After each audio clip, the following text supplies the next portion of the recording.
American beer? Why don't I buy a Moroccan snowmobile? Why don't I eat a Japanese hot dog? What did I say?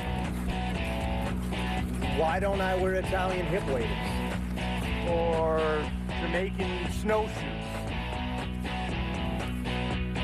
So, why don't I drink American beer?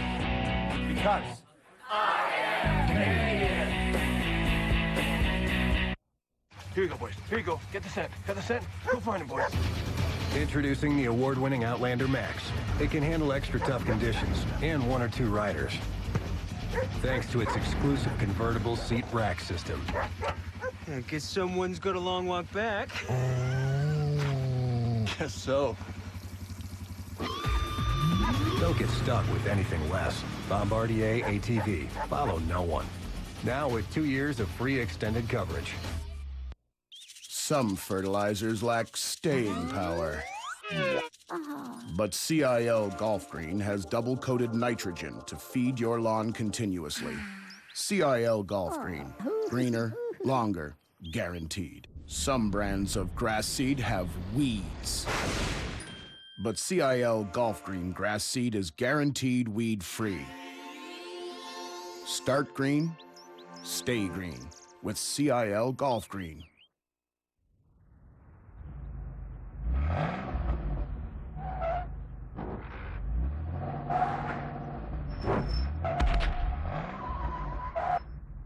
You can't protect it, but now you can fix it with Duplicolor's new Scratch Fix 2-in-1 Touch-Up Paint. The innovative ballpoint applicator keeps the factory-matched paint flowing evenly, while the tapered brush is perfect for larger chips. Get your color of Scratch Fix 2-in-1 exclusively at Canadian Tire, because you're gonna need it.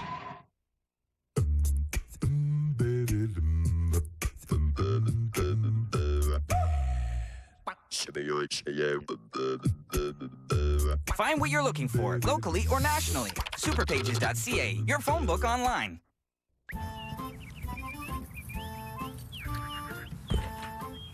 Right now, it's savings time at a steel dealer near you. Get real power. Steel.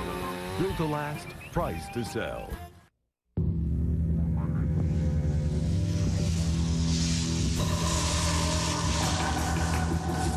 There's always one who breaks away. Then it's me against him. He wants to burn me. And there's only one way to fight fire. It's here, it's clear.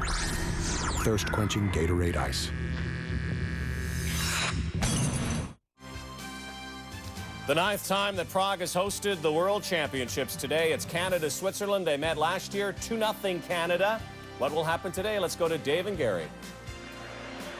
Thanks very much, Rod. Good morning, Canada, and welcome back to Prague, where we are set for Canada and Switzerland for the 6th straight year here at the World Hockey Championship. And these two have met actually in 10 of the last 14, so perhaps a bit of a rivalry is building. Last year they met. The 2-0 victory for Canada right away. Here's Eric Brewer with room to move. Try to make a move around the defenseman from Switzerland and was cut off. Number 32 for Switzerland is Ivo Rudeman, and he's one of the leading scorers in the tournament right now. Known more as a defensive forward, but he's got 5 points, 3 goals, tied for first here at the Worlds. Brewer coming out of his own zone, comes near side to Rob Niedermeyer, who has a couple of assists. So far, it's dumped in by Switzerland. Roberto Luongo back in goal for Team Canada. And out they come to center ice. Here comes the captain, Ryan Smith, stopped up at the line. Turns it over to Mark Streit. The veteran ahead to Vischer. Adrian Vischer wearing number 97. Watch for him, a skilled offensive player. Streit gathering speed in his own end. Look at him skated out right around Brendan Morrison to center ice. He'll dump it in. Luongo will hang on for a faceoff. You saw right off of the back, right off the opening faceoff, that Eric Brewer wasted no time whatsoever. When he got possession of that puck back in the blue line, then he skated with it. And that's exactly what the coaching staff would like their good skating defense to do a little bit more of them, especially through the neutral zone, where the Swiss team will trap pretty well. Here's a shot from the point, a good hard shot from Julien Vauclair. who's a prospect of the Ottawa Senators, and Luongo has to make his first good save of the hockey game. Beauclair's a good skating defenseman. Right now, his biggest weakness really is his aggressive defensive play. Mike Babcock changes up his line. Did not have the matchup he wanted. Right in front, there's another quick shot by Wirtz. Valentin Wirtz was walking right in. And again, Luongo is tested. Kept into the line. Shot on the way, high and wide. Bounces off the end board. Stepping up to keep it in is Goran Brezina. And here's Derek Morse with the outlet pass to Jeff Friesen, trying to go one-on-one on Beauclair. Friesen is dumped, and back they come to center ice. Yenny now carries it over the line, try to move around big Nick Schultz. Manages to get there as well. Wirtz can't control the loose puck, and it comes to the near side. Now it's Canada. Derek Morse starting the rush, leaves it for Heatley, who winds up and fires a shot that deflects into the end glass, and Heatley's in on the rebound. Being helped out there by Matt Cook.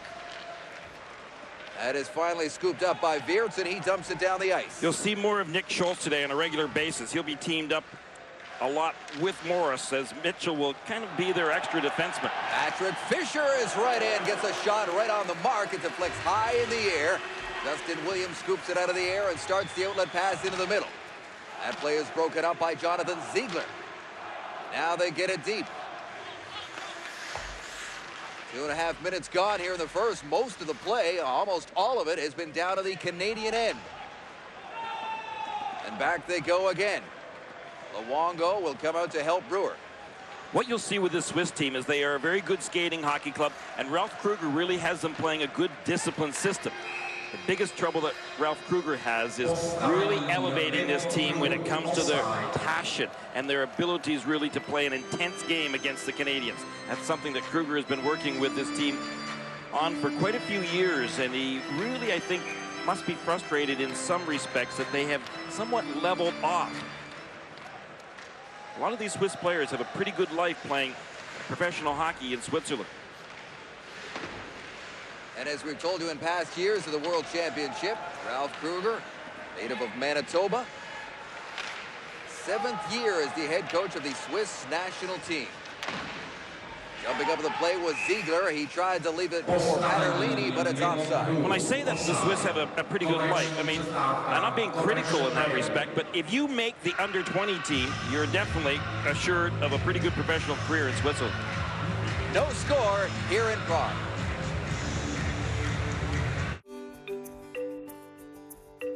Split folding seats make it practical. German engineered, Epsilon architecture makes it responsive. The 5th door makes it convenient. And sliding and reclining rear seats make it incredibly comfortable. Introducing the Chevrolet Malibu Max, the first 5-door sedan that's certain to make sense to everyone. Bauer Nike Hockey supports the development programs of Hockey Canada for players, coaches, and officials, helping all hockey participants in Canada realize their dreams. Bauer Nike Hockey, premier sponsor of Hockey Canada. Back to live action. Mike Babcock has sent out his Morrison, Murray, and Morrow line, and this is the line we're watching today because time is running out for these three to get it together on the ice. On paper, it's a great-looking line, and one that many were anxious to see how they would gel together, and they haven't really been able to bury their opportunities yet. No, I totally agree with you, and Murray definitely has had a tremendous number of opportunities in both the first and second games. He did score in game number 2, which I'm sure was a relief to him. Morrison can really dish that puck off well, and so Murray should take advantage of that. At the same time, Morrow's got to dig that puck out of the corner, and he's got to deliver it to them right on the blade of their stick. And there is Brendan Morrow, giving it to Brendan Morrison, who flips it in, but he's angled off. And Martin Gerber comes out to play the puck, sends it up the boards, where it's met by Jay Bomeister. Murray now winding out from behind the net. He'll drop it off. Scott Niedermayer was given a heavy check along the near side. Now Murray's in there along with Morrow. At the point, here's Niedermayer. Looking for a lane. Shot deflects out in front and rolls into the far corner. Morrow now steers it towards Morrison. He's being watched by Streit, the veteran Swiss defender. Back to Morrison. Murray let it go because Morrow was in behind the net. He's bumped off the puck, and it's taken by Martin Plus for just a moment, but now Morrow has it again.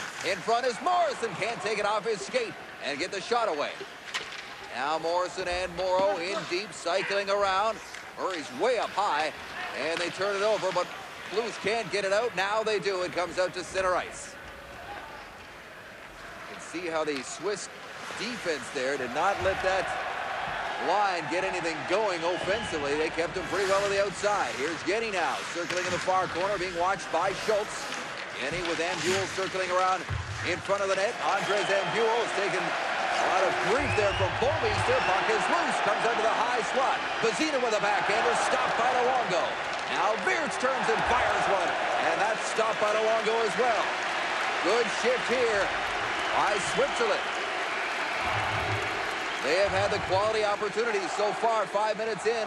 Daniel Briere can't find the handle on that one, and here comes Vauclair. Over the line, puts it right on goal. Rebound is left for Morris. Eric Morris makes one move at center ice, steps in over the line, but it is offside as Cook, I believe, was a little early. Offside. One of the things in the neutral zone that you'll watch today for Canada is the fact that they know, again, as I pointed out earlier, that Swiss will trap pretty well. In fact, the Swiss forechecking system will kind of go to a 1-3-1, or occasionally they'll send that second man in, and then they'll have a 2-3.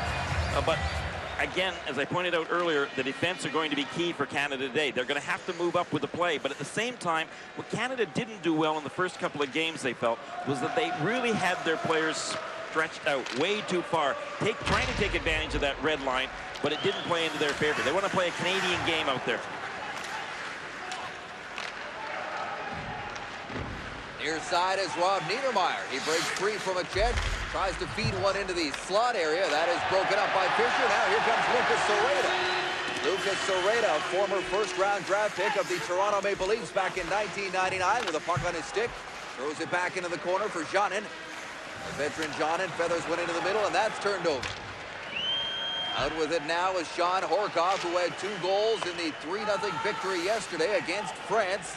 Canada's leading goal scorer right now. With all due respect to Horkoff, who performed well here a year ago, I don't think he's a candidate to lead the team in scoring. Well, the shots on net right now, as they say, are 7-0 for Switzerland, and this Swiss team has come out with some pretty good jump, and what they have been determined to do is to kind of shoot from any angle out there in the offensive zone. They haven't waited until they get right into the best scoring position. They are tending to shoot on Luongo from all over. That's not a bad strategy either by Ralph Kruger.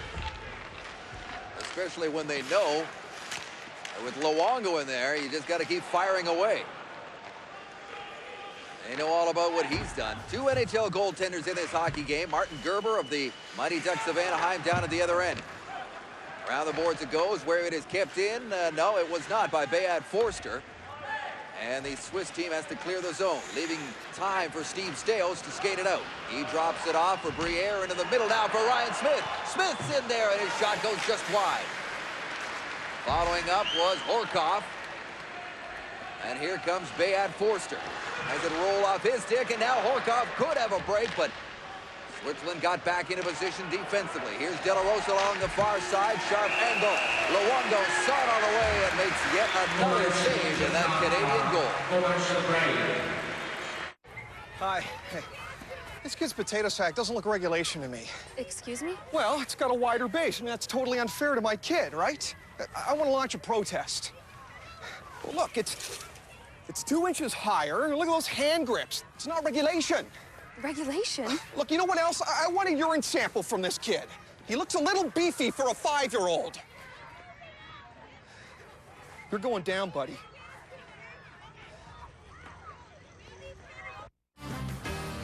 Well, Joe Sakic and the Colorado Avalanche way back against the wall. San Jose could supply the finishing touch tonight, 9:30 Eastern. The NHL playoffs live here on TSN as we send you back to Prague and the Worlds. Where it is still scoreless, and that is the good news for Team Canada because they've been under attack here, folks, for the first 7 minutes. Plenty of good scoring opportunities at this end of the ice, next to none down at the other. Loose. Works his way out from behind the Canadian goal. De La Rosa's in there. Takes a bump from Murray. Now here comes the Swiss forward, Vischer. He couldn't connect. Now Murray tries to break away, but he's immediately bumped off the puck by Straight. The Swiss captain. Rarely will you find him out of position. Loose ahead to Vischer. Adrian Vischer with a pass far side looking for De La Rosa. He just chips it forward, and that line will go for a change. Stales moves it ahead to Murray. Rolls in towards Gerber, but Bazzina was there to help him out. Now here's Andres Ambule for Switzerland. Nice little move to get it ahead to Yenny. Marcel Yenny, 1-on-3, flips it ahead, now goes into the attack mode against Scott Niedermayer. Banked off the boards. They were looking for Heatley. Instead, Bazzina, who can play both forward and defense, number 57. He'll be able to jump up in the play. Property of the Phoenix Coyotes. Played 3 games for the Coyotes this season. At the forward position, he's playing defense tonight. Patrick Fisher in against Bouwmeester. The 20-year-old Bouwmeester pins his man for a moment. Fisher still in there. Bouwmeester still working him over with Daniel Briere looking for the loose puck along with Sereda.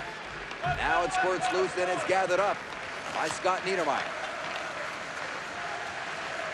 Niedermayer playing in his first World Championship. Look at him skated ahead. He makes it look so easy, but he couldn't cut towards the net as he was finally angled off toward the end boards.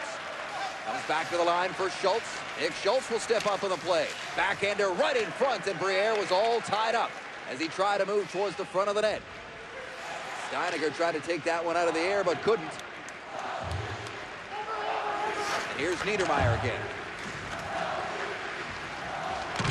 Schultz ahead to Cook at center ice now.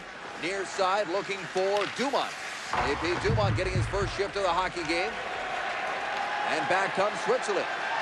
Ivo Rudeman with some room to move, but he was a step behind one of his teammates offside. Well, if Canada are going to play their game as they maintain, they said that they wanted to play a skating game. They wanted to get that puck in deep. If they were lined up, being the Swiss, lined up with the blue line, they wanted to get that puck in deep and really outskate the Swiss to get in there on the forecheck. At the same time, they will also felt that they could use the width of this ice surface and use their speed through the neutral zone to gain possession of the puck in the offensive zone. But so far, they haven't really been doing either of those. Smith drops it off. This is a good-looking rush. Puck is loose right in front, and it's cleared just in time because Ryan Smith was right there looking for it to hit the ice. I don't even think it hit the ice before they cleared it all the way down. Icing. And really a pretty good move by the Swiss. Get that puck out of danger. Don't be concerned about taking the icing because Switzerland have been pretty good on face-offs so far in this tournament. Canada usually dominate in that area as far as face-offs go. They're usually one of the top teams. However, they haven't done anything really very well in the first 2 games under situations where they should have really beaten those 2 teams, both Austria and France, by big scores. Interesting, Tom Rennie, before the game, the associate coach for Team Canada, he said, you and I have seen it over a number of years here. We haven't really ever taken the opportunity to beat teams badly. He said, I have to go back to 1994 when we played Sweden and end up beating them 6-0. He said, that's the last kind of real blowout that I can remember. Well, if you're tuning in today looking for a blowout, you're not likely going to get one here against Switzerland. Last year was a very close 2-0 game.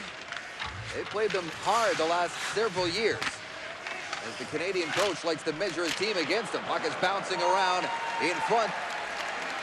Yet they've not been able to beat Canada yet. 20-0-2 is Canada against Switzerland, including 7 straight wins. Now look at this. Oh, that was well outside. I wasn't sure whether or not it came outside the line. It did. Well, your point's also well taken, though. I mean, the Swiss, like other countries, tend to play their best hockey against the Canadians. And it's not really that different in the National Hockey League when, in fact, some of the lesser teams, you see that puck bouncing around in front of Martin Gerber. When you see some of the lesser teams in the National Hockey League, whenever they play the great teams in the NHL, the Detroit Red Wings, well, they play oftentimes their very best hockey because they know if they don't, then they might get a real lashing. they might get a really pretty good whipping, and so you just want to make sure that you're respectful, and so you play your very best. That's what ends up happening to Canada most of the time over in these tournaments, and that's not bad either. Niedermeyer being watched by Sereda. Got it over to Bouwmeester. Collision there at center ice. It rolls in towards Martin Gerber. He couldn't get it away from Briere. Well, Friesen got taken right out of the play there by Steinhardt. Could have been interference. Was not. I agree. Niedermeyer ahead to Smith. He's met immediately by Steiniger. I think you'll see as this game goes on that the Swiss team plays a physical brand of hockey. And again, that's a trademark of their head coach, Ralph Kruger, who played for the New West Bruins back in the Western Hockey League. No team more physical than that one.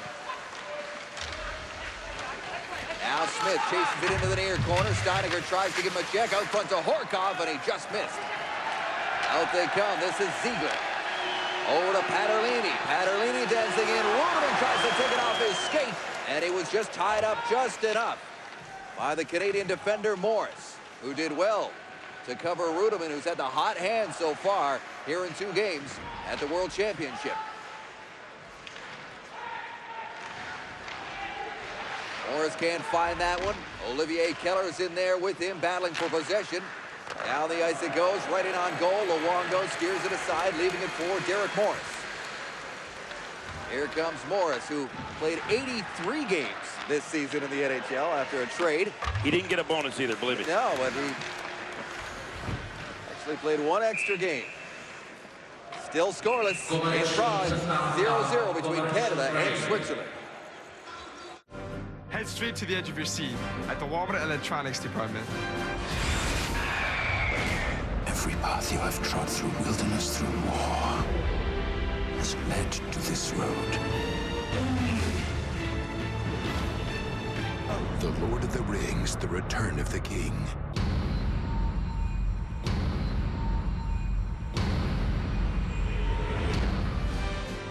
See more action than you bargained for. Get into Walmart today.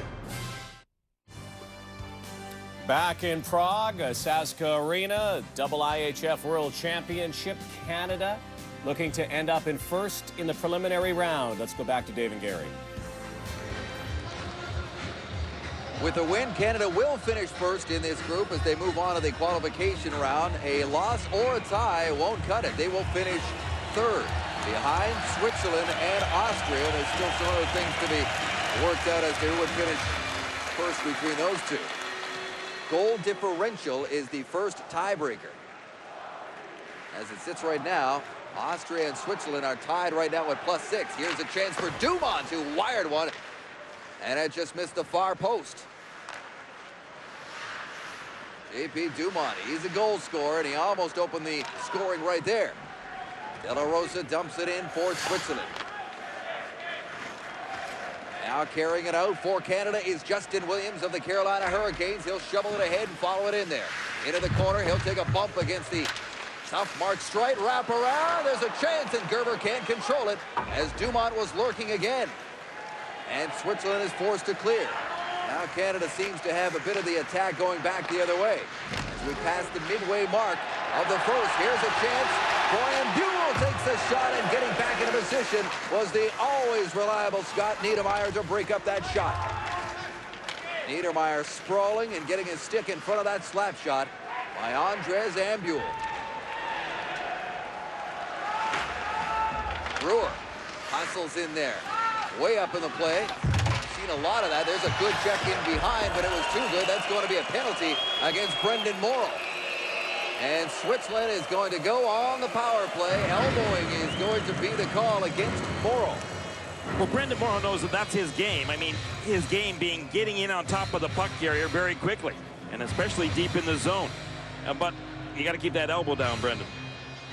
Morrow is extremely good at getting in on top of the puck. I'm not sure that elbow was way up, but I think that was more of a shoulder, and then as the player was falling down, then that elbow may have come up a little bit to him. But anyway, never mind about the officiating, because we've learned for a long time that that's not something that needs to be dwelt on here at these international tournaments. But getting back to Morrow, that's really the key for his game, though. He's got to get in, he's got to take the body, he's got to get the puck, and then he's got to feed it out to Morrison or Murray. Here comes Rudeman moving in. His snapshot deflects to the near side. Ambule gets it back to the line. Sager feeds it back down low. Now he gets it back, winds up, fires. Deflected on the way in, and Luongo saw it and makes the save. A little bit of traffic in front of Luongo as well, but he's quite accustomed to that. NHL teams trying to find a way to beat Roberto Luongo this year definitely got in front of them. Well, actually, from that angle, maybe he got a little bit better look at it than I originally thought, but Roberto Luongo had more pucks shot at him than any other goaltender in the National Hockey League this year, and by a lot as well. He's used to a lot of action. That won't bother him. There's a shot on the way, high and wide. Niedermeyer gathers the rebound off the glass and sends it down the ice. When I say a lot, I pointed this out back in the first game when he played, is that he had 600 more shots on him than did Marty Brodeur. That's a big difference. Ivo Rudeman dancing in there. Rudeman with 3 goals already. Out on this power play, takes a snapshot. That reaches the goal, and it's steered aside by Luongo. Now in behind the net is Ziegler. He's hounded just enough by Justin Williams, but Williams can't get it away. Schultz joins the party in there. Williams digs it loose. Willie Mitchell banks it off the boards, and that will just trickle out. Roberto Luongo faced an average of 35 shots a night. And he played a lot in 72 hockey games this season for the Florida Panthers. But in the same number of games as well that Marty Turco played, Marty Turco had 800 less shots than Roberto Luongo. And here we have got a penalty going to both sides. Offsetting penalties to Canada and Switzerland, so the power play will remain in effect for another 45 seconds as Morrow's still in there for the elbowing call. Cook and Ambule are the guilty parties there as Matt Cook will take a break. Matt Cook scored the first goal for Team Canada here at the World Championship. A shorthander as Canada was forced to come back in the third period in their game against Austria. They were down 2-0 after 2.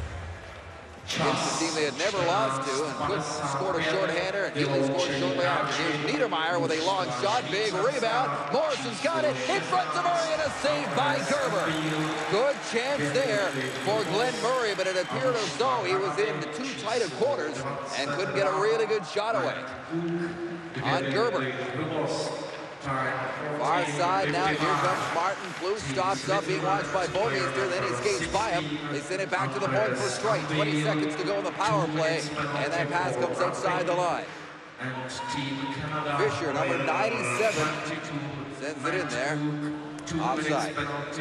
Saw Glenn Murray with another great opportunity, but one thing that Glenn Murray I think has got to do a little bit more of, and that is what he did late in the game against France, where he went to the crease in a similar situation to this, and then he backed right off and kind of came back to the hash marks, then got the puck, and then had a great opportunity to score because he had much more room to look at. Tom Rennie had mentioned that before the game as well tonight, is that our players, you know, in the game against France, were getting so close in on top of the goaltender, they really didn't have much room. Steve Stale snaps the shot. It goes off a skate and out of the zone. Interesting watching that replay. Number 57, Goran Bazina, all over Murray. And he's been that way for most of this game. We'll watch that matchup right in front. Poked away by Gerber. He's looking for it. Penalty coming up here in the scrum in front. An interference call against Switzerland. So Canada, as Morrow's penalty expires, now they'll get a chance on their first power play.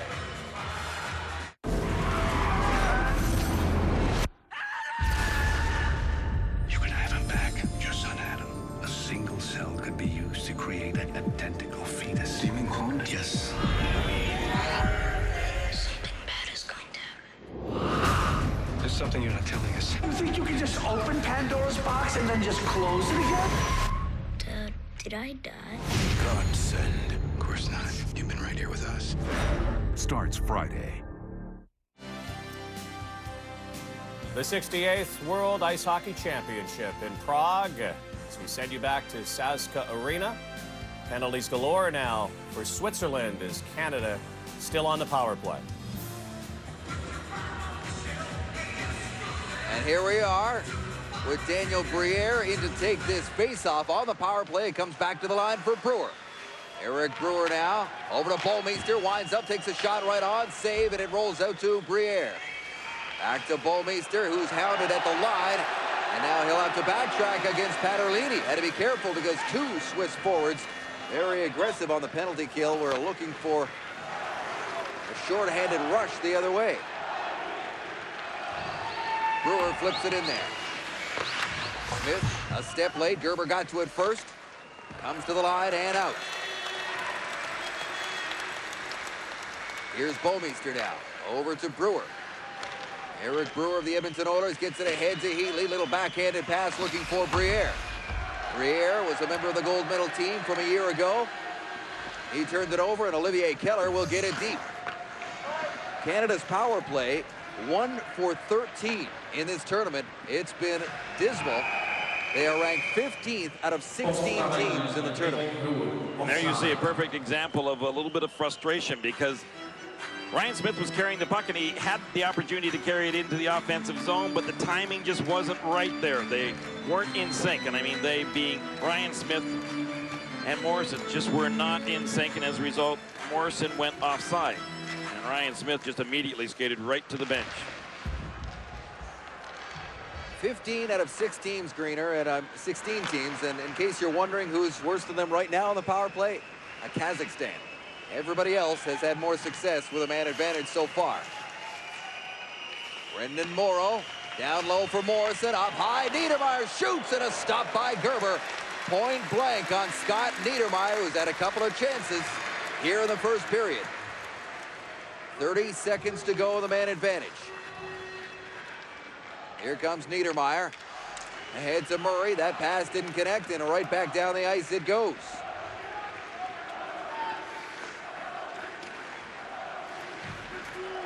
Niedermeyer again.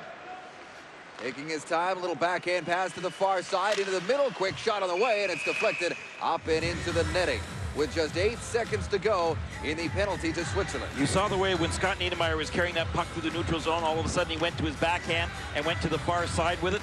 And here we will take a look at Scott Niedermeyer's scoring opportunity that he had just a little while ago when he moved in so well. But at the same time, Martin Gerber moved out so well. But that's exactly also what Canada are looking to do. That far side, that left wing side was wide open, and as a result, rather than Scott Niedermeyer trying to carry it all the way through traffic, he just dished it off, and it was effective as far as the entry went. As Steve Stales backpedals a little bit, the penalty is now over, so Canada's 0 for 1 in this hockey game, but they're on the attack again. Here's Niedermeyer. Rob Niedermeyer in against Forster. Won by Sager. Matthias Sager started the rush back, but he turns it over to Dumont. Ahead again for Rob Niedermeyer. He's 1-on-2, tries to center it. Dumont was upended, and here comes Vischer. Adrian Vischer with a head of steam, winds up, takes a shot, then almost handcuffed Roberto Luongo. Vischer's a good player, but he is nursing some kind of knee injury. You may have noticed a shot earlier with him spraying some icing, freezing formula on his knee, and he's been limping in between whistles, and that is advantage Canada because he's a dangerous player, number 97, a draft pick of the Florida Panthers. Well, this Swiss team can definitely skate, as we pointed out earlier, and they are shooting more than I really thought that they would do in this game. And they're shooting from further out. They're not waiting till they get in a little bit closer. You mentioned about them being rather aggressive, and they can be early in the hockey game. The key for Canada, though, is that you've got to bump them, and you've got to bump them hard, because if you continue to do that, you will find that the Swiss, as the game goes on, will start to wear down and will start to back off of their aggressiveness and will start to give you the puck. Puck rolls right in on goal, and with a Swiss forward bearing in, Luongo holds it for the faceoff in the Team Canada zone. Well, the offense for Canada, which has been stymied in the first couple of games, isn't exactly ripping and roaring in this first period. Not that we expected this to be a high-scoring game by any means, but Canada were really hoping that they could at least get a one goal in this first period of play, and even earlier than we're sitting at right now with this first period almost running out. just to break the ice, to get the wheels turning, because they know they've got a lot of potential to score on that bench. They just want to get some chemistry going and to get some confidence, really. Yeah, and you want to get it early, exactly. You want to get that offensive confidence early. Horkoff cannot get around Forster. It's a good, young, physical defenseman for Team Switzerland as we're into the final minute here of the opening period. No scores so far. They come out 2-on-2. Paterlini's along the far side. Rudeman heads to the net, and the shot is way up and over the mark. He's along the near boards there. Scott Niedermeyer gets it near side for his brother Rob. Ryan Smith ducks a check, stops up right in front. Oh, and Bouwmeester couldn't get the shot away. That puck just bounced over his stick, didn't it? Well, the ice conditions have been a big topic of conversation with Team Canada. They say it's not the best situation down there. They're used to tough ice, playing in a lot of busy buildings in the NHL, and they say this ranks right up there with it. Well, Ryan Smith just fed that pass perfectly to the open ice where he knew that Jay Bouwmeester would go, and Jay Bouwmeester just missed that. I'm not so sure that it even was the fact of the ice, but Jay Bouwmeester really didn't have his stick down on the ice in order to receive that pass. The shots on net right now are 12-6 in favor of Switzerland. And Canada didn't really start to get their chances until, I'd say, the 7 or 8 minute mark here of the first. With just seconds to go, a year ago, these two teams were scoreless after one when they met. And that's the exact same situation we have here in 2004. We pointed out that they didn't even get their offense going. You're absolutely right, David, because the shots on net at one point in time were 7-0 in favor of Switzerland, who got the early opportunities, and Luongo, as he has done all season long for the Florida Panthers, was there to stop them. Through 20 minutes of play, it is 0-0 Canada and Switzerland. Now we send you back to Rod Black. That was a sleeper, wasn't it? That was a sleeper. Wow. I thought you were asleep there. Did you wake up in time? Yes. Yikes. Not a lot going on there. Yeah, and again, it was like that last year. Anson Carter, I remember, scored in the second period. Sean Horkoff in the third to make it finally a 2-0 win for Canada, but very similar game. So far, we have seen a lot of this, which is not a lot of action for Team Canada at the Worlds. No, and this is playoff time in North America, and all you hear about is desperation hockey. There has to be a will to win, and Team Canada just not playing with that desperation. You saw it in the last play when Smith threw it across to Bouwmeester. You've either got to put the brakes on. You just can't whiff on a play like that when you're coming into a game that, yeah, sure, you're still going to move on to the next round, but you want to move on to the next round with some confidence, knowing you're number one. And Team Canada just is not showing the determination and really that the drive and motivation. You can't say it's gelling. They just don't seem to be on top of their game right now. Well, you mentioned Ryan Smith. Speaking of desperation, and a guy who leads all the time, not only with Edmonton, he also was one of those young leaders in Salt Lake City and a leader last year at the World Championships when Canada won gold. Rod Smith now on Captain Canada. If Hockey Canada was looking for a role model for its program, Ryan Smith would be the man as he continues to answer Canada's call in international hockey. A member of Canada's gold medal team in the 2002 Olympics, Smith will be representing Canada at the World Hockey Championship for the 6th straight year. He's one of those guys that just loves playing hockey. And if he was a basketball player, you'd call him a gym rat. And he just loves playing. You have to kick him off the ice in Edmonton all the time to get him out of there. And then when he puts on the sweater for Canada, that's what you see as well. And to me, that represents everything what we're about, is that passion and that love of the game. Babcock saw this passion at an early age when he coached a 16-year-old Smith in Moose Jaw. And I remember when we wouldn't put him on the power play to work on in practice, he'd get the puck, he wouldn't give it back to us. He could play one-on-one and keep the puck away from everyone at that time.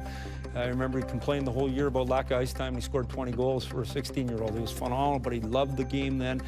His passion for the game has grown, and coming over to Europe is a bittersweet experience, because that means his team is out of the playoffs, and he'll have to wait another year for a shot at the Stanley Cup. By no means it's a letdown, because it's pretty exciting over there. It's good hockey. You're competing against the best players in the world. We should be playing this time of the year anyways, and it was something that you have to, fight through and find a way to compete. And it's an opportunity to go over and represent your country. Last year was especially rewarding as he was captain of Team Canada's gold medal squad.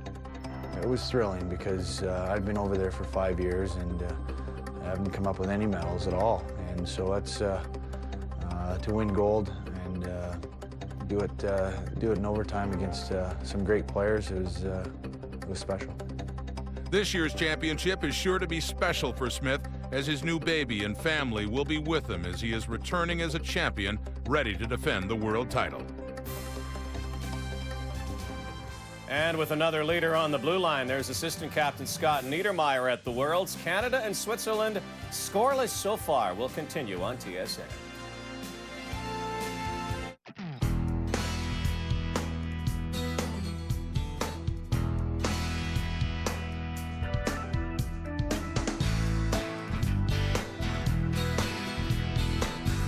Kids don't always make the best choices.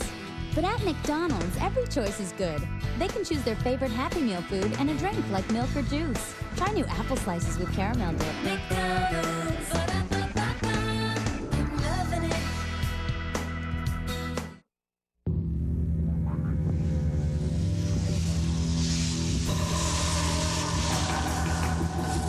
There's always one who breaks away. Then it's me against him. He wants to burn me. And there's only one way to fight fire. It's here, it's clear. Thirst-quenching Gatorade Ice.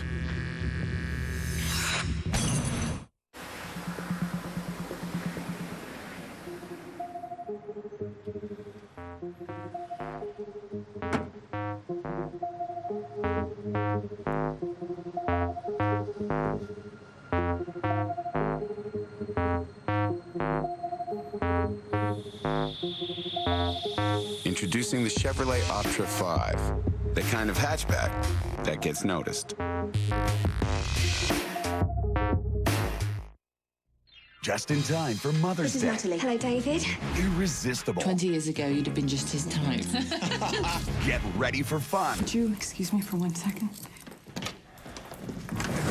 Buy Love Actually on DVD or VHS and get $5 off the soundtrack. See inside for mail-in offer. Best shag you ever had? Britney Spears. No, only kidding. She was rubbish. Love Actually. Own and give the DVD today. Later on, LeBron James is here, and we'll have this, something like that.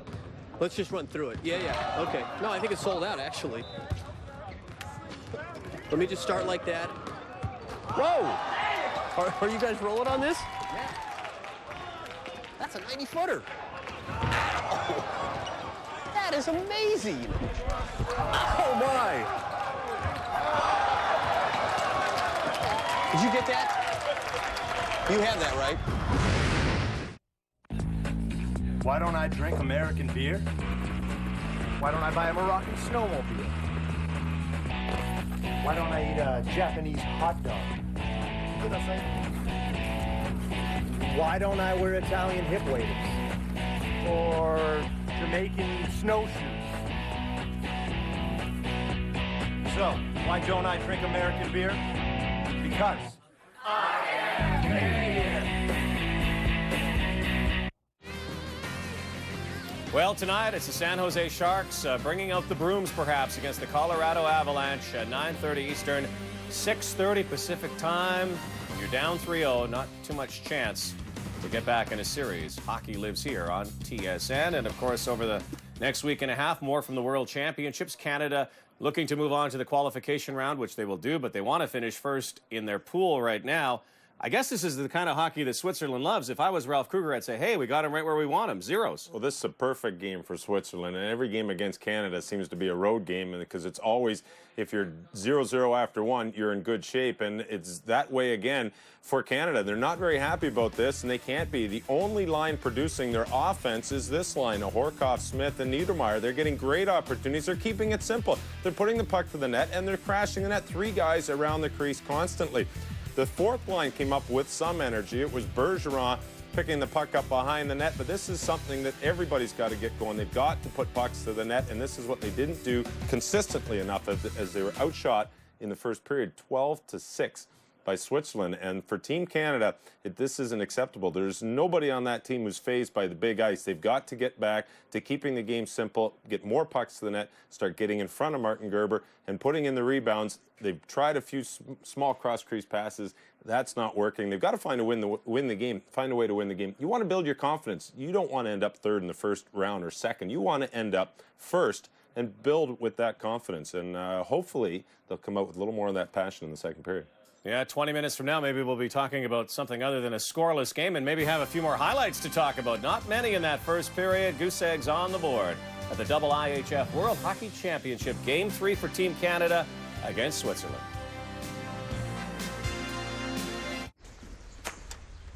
Hey, I thought you had a lot of cleaning to do this weekend. I did. You did? You mean you're done? Yeah. With my Simonized S1500 pressure washer from Canadian Tire, it was real easy. You did everything? Well, it was perfect for the deck. That stain on the driveway. Oh, and all the windows. Well, so you still have to do the car. No, with my rotary brush and underbody wand, it looks pretty good. I even had time left over to do the eaves troughs. Well, what about the siding? I haven't shown you my deck and siding brush. No? Well, I guess it does just about everything, except lower your handicap. True, but it did give me the afternoon off to take Bobby golfing. The Simonized S1500 pressure washer, only $229.99. Or for more power, get the S1750, only $279.99. Have fun. You too. Things just seem to get a little easier when you start at Canadian Tire. In some ways, the company is the family and the family is the company. My son has been working here his whole life and has a great opportunity to build on what was started 5 generations ago. I feel a great responsibility to all the families who buy Windex or Glade or Pledge or any of our products. Products that are genuinely useful to the families around the world. This is a family tradition that I intend to carry on. S.C. Johnson, a family company. When a kid really needs to talk to a friend, Kids Help Phone. make sure we're here to answer. On May 2nd, join the Bell Walk for Kids in support of Kids Help Phone. Something bad is going down. You can have him back, your son Adam. When science cloned her son, they gave him his mother's eyes, his father's smile, and someone else's nightmares. It's okay, Mommy.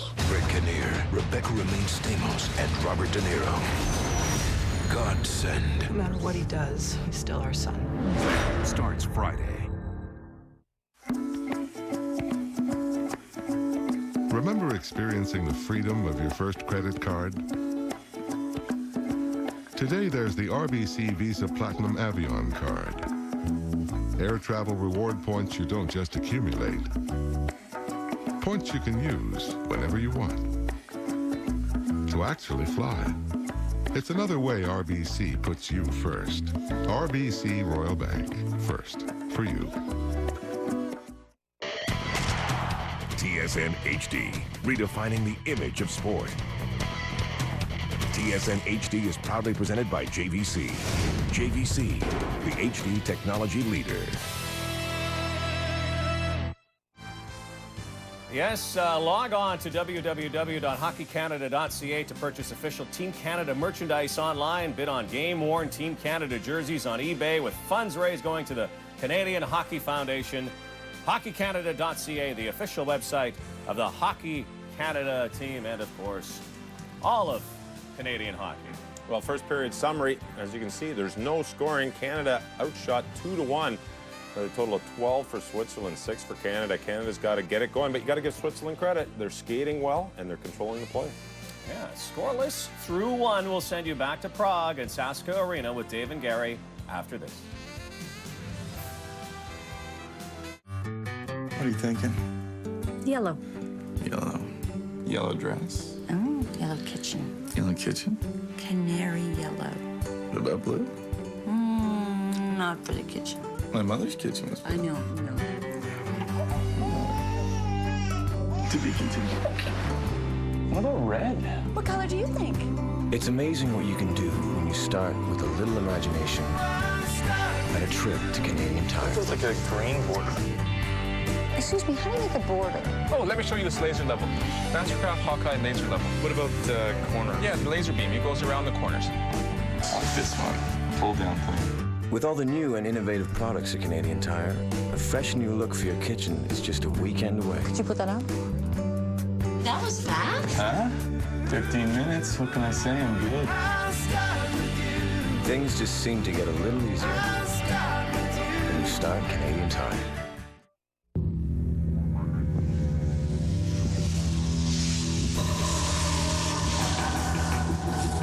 There's always one who breaks away.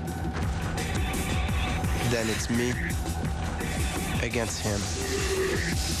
He wants to burn me. And there's only one way to fight fire.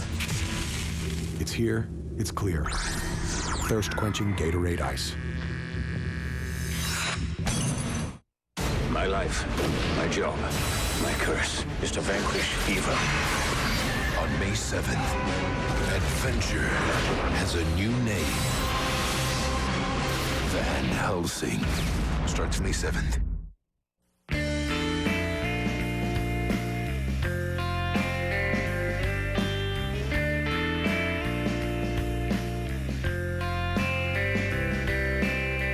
Visit Western.com, member of Starwood Preferred Guest. Martin Gerber, Roberto Luongo, the two goalies today. Period 2, Switzerland and Canada. We send you back to Prague. Where it is still scoreless, no score between these two teams. As you look at Rob Niedermayer, who has a couple of assists so far. Just two guys on the Canadian roster have 2 points. Niedermayer is one. Sean Horkoff is the other, and he's settling into the face-off circle to take this draw against Jonathan Ziegler, and it's won by Switzerland. Dumped into the Team Canada zone. Paterlini is bumped off the puck. Horkoff in behind his own net to gather it up. Banks it off the boards, looking for Smith. Comes cross ice for Stales. As Brewer and Stales, two Edmonton Oilers teammates, have been playing together up till this point, and we'll watch the line combinations to see if any juggling starts to happen. So far, nothing. I would doubt it this period. Ryan Smith puts one on goal. Gerber made the stop, wasn't sure where the rebound was, and it was played with a hand, so the play is whistled down. I want to go back to the point I was making early in the first period. Didn't quite finish the story. Was the fact that when you make the under-20 team and go to the World Championships in Switzerland, is it because they only allow 3 imports for each of the professional teams in Switzerland? That really means that if you make the under-20 team, you're going to have a really good professional career in Switzerland. Danny Heatley finally gets one on a rebound in front. And just like that, Canada has opened the scoring here in the opening minutes of the second period, 1-0. When you least expect it, all of a sudden, Canada ends up scoring. Off of the face-off then, that puck was just bouncing. And even though there were 3, count them, 3 Swiss players that were right in the vicinity, it's Danny Heatley that gets his stick on the puck, and that just eluded Martin Gerber. Heatley gets his second goal of the tournament, gives Canada the 1-0 lead. And just as we were wondering whether there'd be some line juggling, Morrow was on that last line, and Matt Cook is now on the line for the time being here with Brendan Morrison and Glenn Murray. So obviously, Morrison having played an awful lot with Matt Cook down the stretch for the Vancouver Canucks once Todd Bertuzzi went out of the lineup. Mike Babcock is going to rely upon that already established chemistry, because they certainly had some. Bouwmeester chips at it, goes up into the air. Canada can't control it now as it comes out to center ice. Here's Bouwmeester. Over to Scott Niedermayer. He'll calmly wait for things to set up in front and then skate it out. Skates around Yenny to center ice, far side looking for Murray. Murray's met by number 57, Bazina. That's the matchup they want and are getting. In behind the net now, out front looking for Bouwmeester again, who had stepped up in the play, and he couldn't get a good shot away. Now here's Cook. Cook with a man in front. It's Morrison and Murray, and that shot is well up and over the mark, and you get the feeling that, talked to Glenn Murray yesterday, he's getting a little frustrated. Well, maybe this little bit of a line change will get rid of some of that frustration. We mentioned yesterday late in the game that they were going to make some line changes, that the most obvious would be to put Cook up with Morrison, leave Murray on the right side, of course, with Morrison. And as you pointed out, I mean, Cook and Morrison tended to play pretty well together in the latter part with the Vancouver Canucks, once Todd Bertuzzi, of course, was suspended. And now here's Morrow, who's now on the left side, taking Jeff Friesen's old spot on the line with Briere and Heatley. This line just clicked a moment ago. Heatley in behind the net, being watched by the Swedish defender Hershey. Still with it, the big body, the big presence of Danny Heatley. And Gerber was upended there. Net is off its moorings. I was watching the play along the near boards. I didn't see what happened over by the goal. Well, Briere was in the vicinity, but there's no penalty being called on the play, so perhaps right away, of course, I thought that maybe Briere dumped Gerber, but that's not really... You can see why the net was knocked off its moorings, and it was definitely Briere that ended up bumping into Gerber, but he was obviously pushed into Gerber as far as the referees were concerned. Just getting back to that point about Cook joining that line with Morrison now and Murray. I asked Tom Rennie before the game, when they said they weren't going to make any line changes at the start of this game, I said, well, what about Cook for Morrow? And he said, not yet. Well, you remember right off the bat, before game number 1, they were even contemplating putting Cook up with Morrison and Murray and Morrow down with Bergeron and Williams. Now Jeff Friesen will try his luck with Bergeron and Williams, as you say, taking Matt Cook's old spot. So the juggling has begun as Canada goes looking for some offense. And Mike Babcock pulling the trigger, figuring he's not going to wait any longer for it. Friesen almost tipped that one on the way by, forcing Gerber to make a bit of a tester in close. Battle forward at the feet of a few players. It comes out to center ice, and Brewer backs up with it. Gets it to Jeff Friesen. Friesen turns it back up, over to center, far side. Steos drops it off for Williams. Williams circles back and then steps away from Yenny. Justin Williams pinned by Ziegler, but picking it up is Ryan Smith. Shot right on. It's lying there, and Gerber got the pad out. And with the puck out of sight, the Swedish referee blows the whistle. Face-off coming up. Much better start for Team Canada here in the second. I wonder if the coaching staff read the riot act at the end of the first period. Something's happened, or else sometimes when you think that, it's not that at all. And in fact, it's somebody like Ryan Smith that stands up in the dressing room and lets everybody have it. Smith back out there with Niedermayer and Horkoff. So this is the only line that has not been affected so far here by the juggling. Holmeister now with room to move up to Ryan Smith. Smith's in. Good stop by Gerber. Big rebound cleared by Switzerland. Smith's got it back again. Shoots, and he didn't miss by much on the far side. Ryan Smith, the captain, trying to pick this team up by the scruff of its neck here and saying, okay, enough of this. Let's start scoring some goals. That's Ryan Smith, and that's why he's Captain Canada. Two great chances there for 94. He's got it again. Try to get it in there to Niedermayer. Was broken up by Olivier Keller. Comes out to center ice. Yenny now into the Canadian zone for the first time this period. They snap one in on goal. A weak shot. Stopped by Luongo. Wirtz. Valentin Wirtz in behind the net. In by Bouwmeester, and it's scooped up there by Ambule. He ran into the referee, and out comes Canada again. It's Horkoff down the right side. Into the middle. Cross ice pass. Bounced away from Smith. Horkoff in behind the goal now with Niedermayer. Niedermayer comes up with it, using his size to get it back to the line. Here comes the shot from Morris into a crowd, and it hit a whole bunch of bodies in front. Here it comes again. Penalty coming up here. Smith is down on his knees, and this one's going against Switzerland.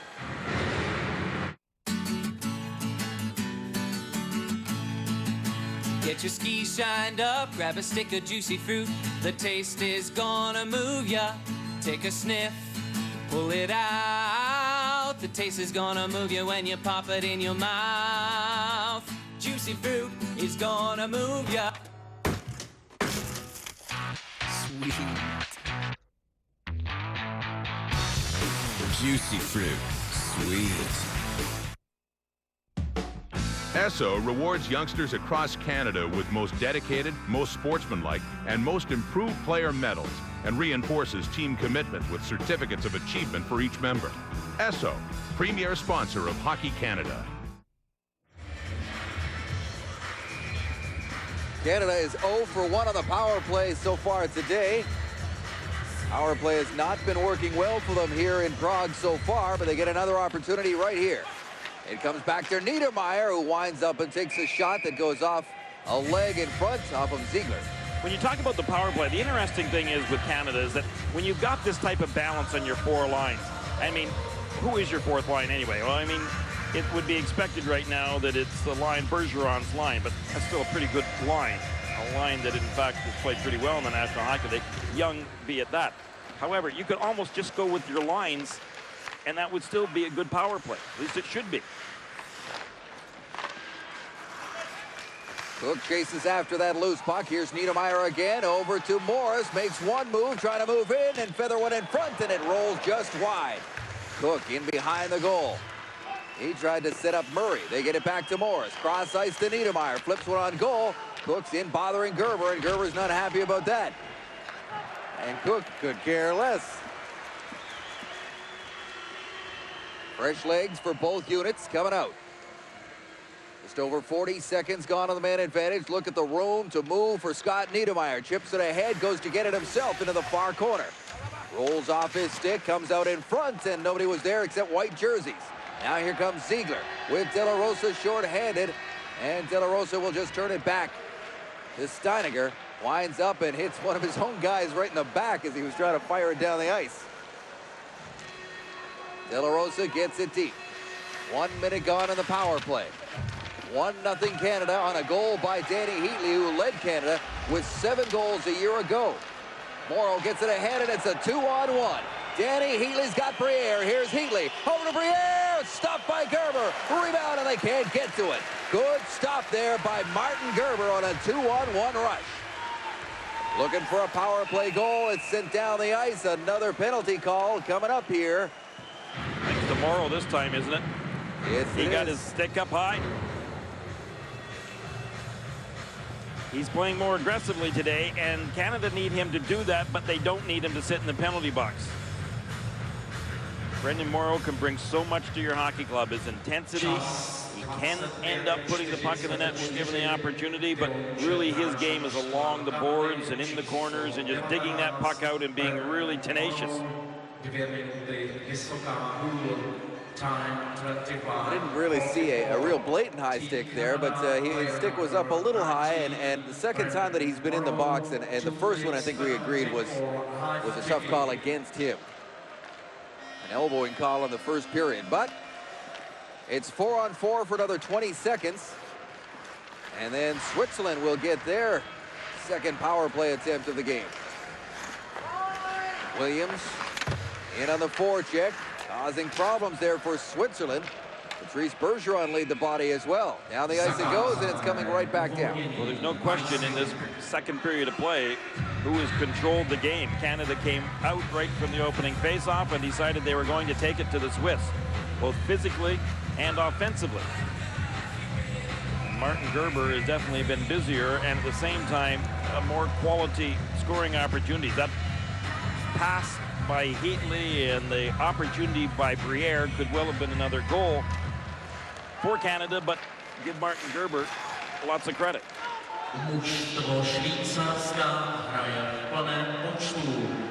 Switzerland now on the power play here. Ambuel tries to take it off his skate. Look out, it's bouncing around in there. Luongo had to cover up in a hurry with white jerseys crashing in all around. Minute 25 to go in what is now a Switzerland power play. Switzerland trying to get to the net. You'll see Rudeman in there, and then Ziegler ends up going in, but Ziegler gets knocked down pretty quickly. And the more you knock the Swiss down, the less times you will see them going straight to that net. As tough as Canada's power play has been, their penalty killing has been very solid. They have yet to allow a power play goal against in 2.5 games so far. Only one other team has managed that, and that was Austria. Here's Ambuel to the line. Brings it around the boards where it's met momentarily by Rudeman. Ziegler's in there as well. Scrum along the near boards. Brewers giving somebody a shove from behind, and out it comes. And in all due respect to their penalty killing, and I don't dispute that, but France didn't even score a goal in the tournament. Hasn't, as of yet, anyway. Well, they're done now. They'll go on to the relegation round. Shutouts in each and every one of their games. 6-0, 6-0, and then 3-0 to Canada. 30 seconds to go on the Swiss power play. Niedermeyer is the first to the puck in the corner. Hard around the boards. Thought it was kept in by Straight there. So did I. Certainly not. And Ralph Kruger saying what?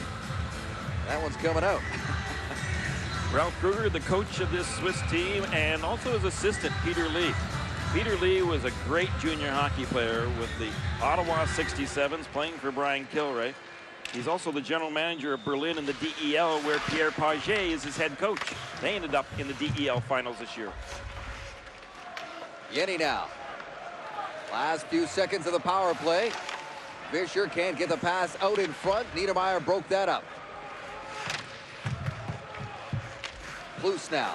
Being watched by Niedermeyer. Niedermeyer's given a hard shove from behind. Out it comes. Power play is over. Murray with Morrow and Morrison. This combination back together again.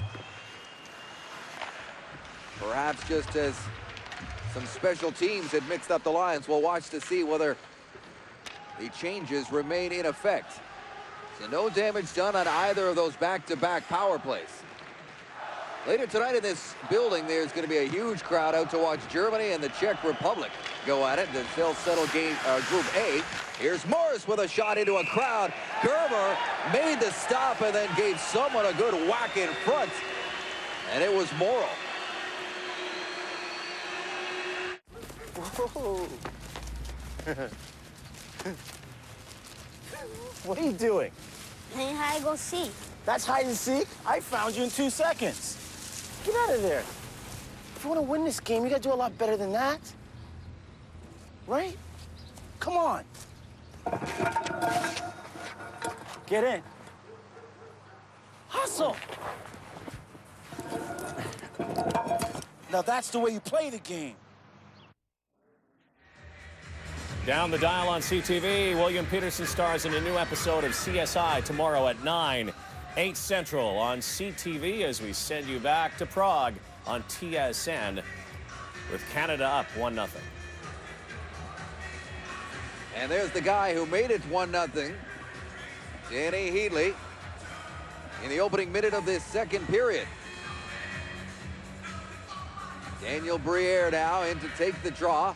Wins it cleanly back to Heatley, who gets it back to the line for Morris. He's on his backhand, so he'll shovel it in deep.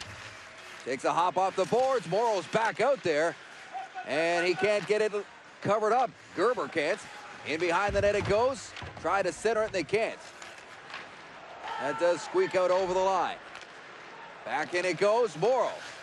As the play did remain onside, but now there's a Swiss player crashing into the net. As Canada really has started to flex their muscles here in the opening 8:45, but we've seen good spurts up till this point, haven't we? Yeah, we certainly have, but now what the coaching staff for Canada will be looking for is consistency throughout this second period. We also saw Martin Steiniger end up going down, and Morrow wondered whether or not he'd be heading to the penalty box again. That was just, of course, to the right of Martin Gerber, as Gerber's net was once again being knocked off of its moorings. Canada doing a much better job of going to the net as well. When you start seeing situations like that occur, and then you know that Canada have got a much better focus of going to the net, something that I'm not going to say that they haven't done well, because they did that against France. They just didn't end up finishing off. Yenny chips it off the boards, doesn't get very far. Friesen and Stales were there, but now he'll skate it out. Trying to headman the pass, fanned on it, goes up and into the Canadian zone. Here's Brewer. Patiently gets it across to Stales. 2 gold medal winners from a year ago, Stales and Brewer. Now Williams will reset, get it to Eric Brewer. Eric Brewer making a nice move at his own blue line. That's one of his patented moves, and he's very good at it. Williams now trying to look for a man in front. He's knocked off his feet. It comes to the line where Stales keeps it in, flips it towards the goal. Now they got it going Here is Patrice Bergeron in behind the net. Try to play it to himself off the back of the net. Gets it to Williams. Justin Williams in towards the goal. It's tipped just wide. As Brewer and Bouwmeester and Niedermeyer, well, not all of them, but a lot of the defensemen have been given the green light to jump up. Well, Brewer jumped up nicely there, and he was able to do that. For the reason being, Justin Williams was right back there covering up for him back in the blue line. And that's exactly the confidence that the defensemen, the good offensive defensemen from Canada need. They need to know that if they go deep, that they're not going to get burned. And as a result, they need that high forward to be coming back and making sure that their defensive position is being covered. Shot total so far in this period, 12-1 in favor of Team Canada. Now it's flipped into the Canadian zone, and that one is going to be icing. For Canada, just keep playing the Canadian game. Take the body, go to the net, make sure that you get more shots, and control those boards. One other thing that the coaching staff wanted their players to do better, and that was move the puck quicker. They felt that because of the big ice surface, they all felt that they had more time and they were taking more time, and it ended up also throwing their game off a bit. That's where they weren't really in sync as much. They want them to move the puck quickly. Thierry Paterlini is rubbed out along the near boards, and that rush ended almost as soon as it started. Puck is cleared into the Canadian bench as everybody ducks for cover. And that's especially so on the power play, where they want them to move the puck from kind of east to west, back and forth, to be able to get someone out of position. They didn't do that well against two teams that they should have been able to dominate in that respect in Austria and France. But against the Swiss today, they wanted to get the Swiss moving. And as a result, then they felt that they would have more openings out there and create better scoring opportunities. Puck squirts loose off the draw to Cook. He tried to get it back to the line. Niedermeyer thought of stepping up, but backs up just the same. Now they get it to Murray. Cook into the corner. Trying to cycle his way out. Here's Niedermeyer up on the play, being watched by Fischer. Brendan Morrison now with Niedermeyer and Murray in front, and they can't get it to go for them. Cook keeps it in. Centering pass, nobody home except for Adrian Fischer. He spins away from a check, and it comes out to center ice. Now here's Morrison. Little backhand pass ahead to Glenn Murray. Glenn Murray back to Bouwmeester. One-timer down deep. Cook's there to get it. Morrison on the wraparound, scores! Brendan Morrison caps off what was an excellent shift by this line, and they make it 2-0. I was just about to say that Canada are really starting to click now. Guys are working well together. Morrison came out. I thought he looked for Murray, but he didn't have to. He saw a little bit of room there, and he just tucked it in underneath of Martin Gerber. Great play by Brendan Morrison. And now giving Canada a 2-0 lead. Their offense is starting to come, finally. And there you see Brendan Morrison of Pitt Meadows, BC, gets his first goal of this tournament. Interesting to note, Morrison's parents have been living in Hungary for the past 4 years, so he's got his family over here, and he's going to visit, spend some time with them in Bucharest once this tournament is completed. Right now, he's got his sights set on being a part of the team that defends the World Championship that they won a year ago in Finland. Now they've got a 2-0 lead against Switzerland, who on paper, this is definitely the second best team in this group.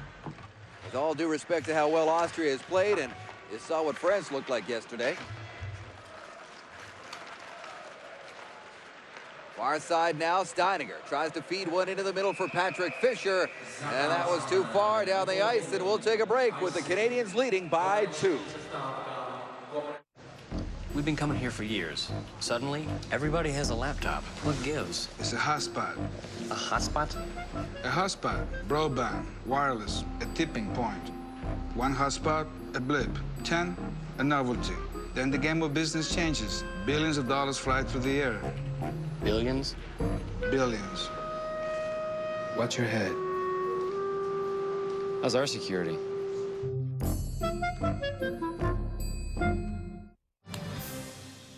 Nice day for a walk in Prague. Good day to watch some hockey, too, particularly if you're a Canadian fan right now. Team Canada's starting to roll as we send you back to Sasko Arena.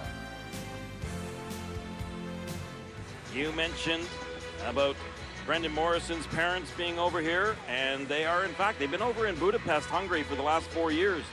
I actually ran into Brendan Morrison's mom at a hockey function in Budapest in February. I couldn't believe that it was actually her, but she's actually also helping minor hockey out, and now we've got a penalty, and it's against the Swiss. At least it better be, because Roberto Luongo was almost at Canada's bench. That would lead you to believe that, yes, it was against Switzerland. And that Canadian pressure is now causing all kinds of trouble. Just getting back to that story again, is that I was coaching Team Canada at the Skoda Cup, which was formerly the Swiss Cup, and we were training in Budapest, Hungary. And that was actually the first time that Canada has been in Hungary. And we were at a function put on by the government and the Ice Hockey Federation, and Brendan Morrison's mom came up and started talking, and she'd been helping minor hockey out there. She said she used to do it, of course, when Brendan was growing up back in Vancouver, so she was trying to help them out a little bit in her way. It's a small world, isn't it? Yeah, it sure is. It's not Glenn Murray with a chance in close on that power play. Canada setting up with a man advantage here. And Morrison's right back out there. Back to the line for Niedermeyer, over to the far point where Derek Morris has it. He has no lane to shoot, so he gets it into Matt Cook. Morrison skating around in front, as is Glenn Murray. Here's Scott Niedermeyer now. Niedermeyer down low to Murray. 11 power play goals for him in Boston this season. Now here's Morrison. Murray works his way out front. Cook with a rebound, and it goes up and over the net. Morris pinching way in. 3 Canadians down beneath the goal line right now. And the Swiss chip it loose. This is Streit, the Swiss captain, with room to skate it out. Gets to center ice and fires it deep. Meeting it in the far corner is De La Rosa and Bomeister. Heatley's reaching forward as well. Niedermeyer remains out with his second power play unit. Everybody else has been changed up. Now Niedermeyer will head to the bench. Whoa. No, maybe he won't. Closelining there. Brendan Morrow got taken down pretty hard, but, you know, with Brendan Morrow, he kind of gives it, so he knows he's going to have to take it, too. Oh, he gives it. And with pleasure. Yes. Out it comes, and now here's a 2-on-1 opportunity with Heatley. Back checking hard, right in front, and the tip just went wide. Great play by Heatley, but he came dangerously close. I mean, when you roll out like that and take away the pass, every now and then, once in a blue moon, the puck ends up going into your own net, and you can see that Heatley ended up just deflecting that puck. Fortunately for Heatley and Team Canada, it was wide. But Roberto Luongo was there anyway. He was kind of reading that play, and he had that top corner glove side covered. And he steers that one aside with 12 seconds to go in the Canadian power play. Heatley's got a goal in this game, but down at the other end. He wouldn't want to be on the highlight reel like the Japanese player's been these last few days. Tell you about that in a moment. Here's Ryan Smith now. Near boards, creating some room for himself, gets it down low. Quick shot in for Smith, and Niedermeyer right in front. Gerber has to make one save. Puck is loose, and out it comes to the line. Kept in there by Morris. Into the corner now, here's Horkoff. John Horkoff, back of the goal. Power play is over, team's back at even strength. Niedermeyer, Smith, and Horkoff buzzing all around. Now they'll get it out. In a game yesterday between Denmark and Japan, Denmark got the winner off the stick of a Japanese player, and folks, he just buried it. Like it was, he just turned and fired it right into his own net. There's not a chance the goaltender could have made that save because it was too great of a shot. It was a great shot. Well, there you see one more time how Brendan Morrow kind of got clotheslined and ended up down looking up. There was no penalty on the play, but Brendan Morrow will be right back at it battling. Here's Friesen with a quick shot, rebound, and Gerber got the glove out on Justin Williams, who charged hard towards the net. Nice stop there by Gerber. He's made a few, more than a few, in this second period. But Canada really starting to get the opportunities. And had Williams been able to get that puck up and over Martin Gerber's left pad, we would have had a 3-0 hockey game here. But in the last couple of shifts, Canada seemed to be getting consistent opportunities. Rob Niedermeyer had a chance just on the past shift.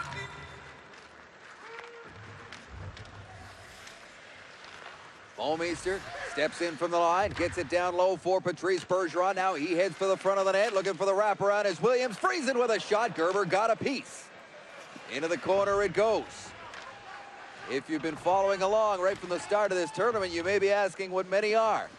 Where's this been? Well, it appears to be here right now. This has easily been their best period of the championship. Bergeron in there again, and Gerber covers up with the red jerseys all around him.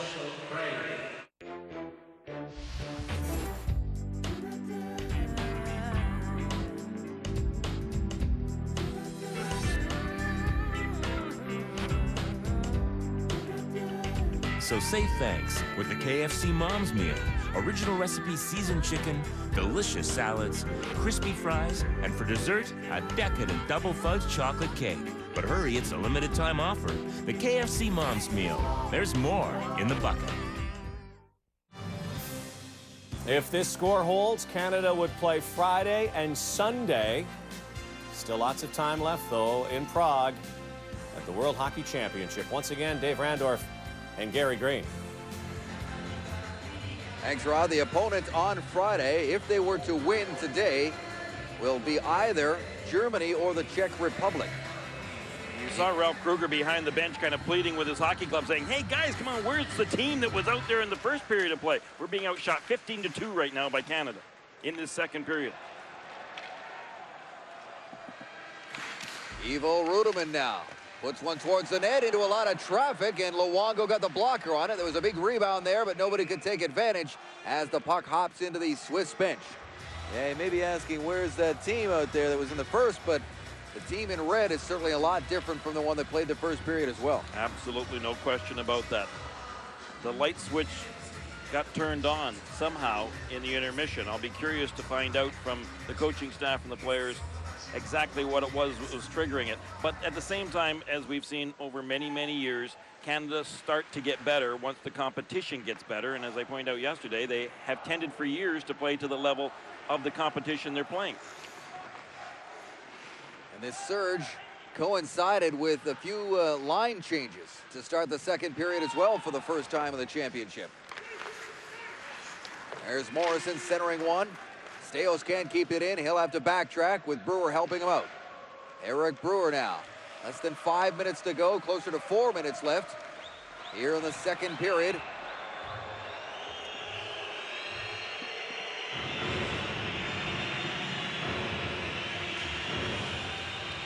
Canada will get an opportunity one more time as Patrick Fisher ends up going to the penalty box for a tripping call, and the Swiss now are starting to get a little bit more frustrated as Canada has become dominant in this period. You can see that Steos, who was trying to do kind of the Eric Brewer spinorama at the blue line to avoid the check, ended up, well, getting taken down, but to the benefit of Canada, actually, as they will go on the power play. Another power play opportunity for Canada. They have yet to score a power play goal here today. They have just one so far. Here's Smith to center ice. Ryan Smith, things started to open up for him there. And he was turned aside. Now here's Smith to Horkov. Horkov moving in, snaps a shot, stopped by Gerber. John Horkov, he's got some finish. We saw some of that yesterday against France. And in this situation, Mike Babcock could just keep putting out his lines, and that's what he's got right now out in the power play, is just simply that line. And Canada's coaching staff has usually had the luxury of being able to do that oftentimes in the World Championships, or I should say most times, because of that balance that they have in four lines. National Hockey League players that can obviously be good enough offensively to do that.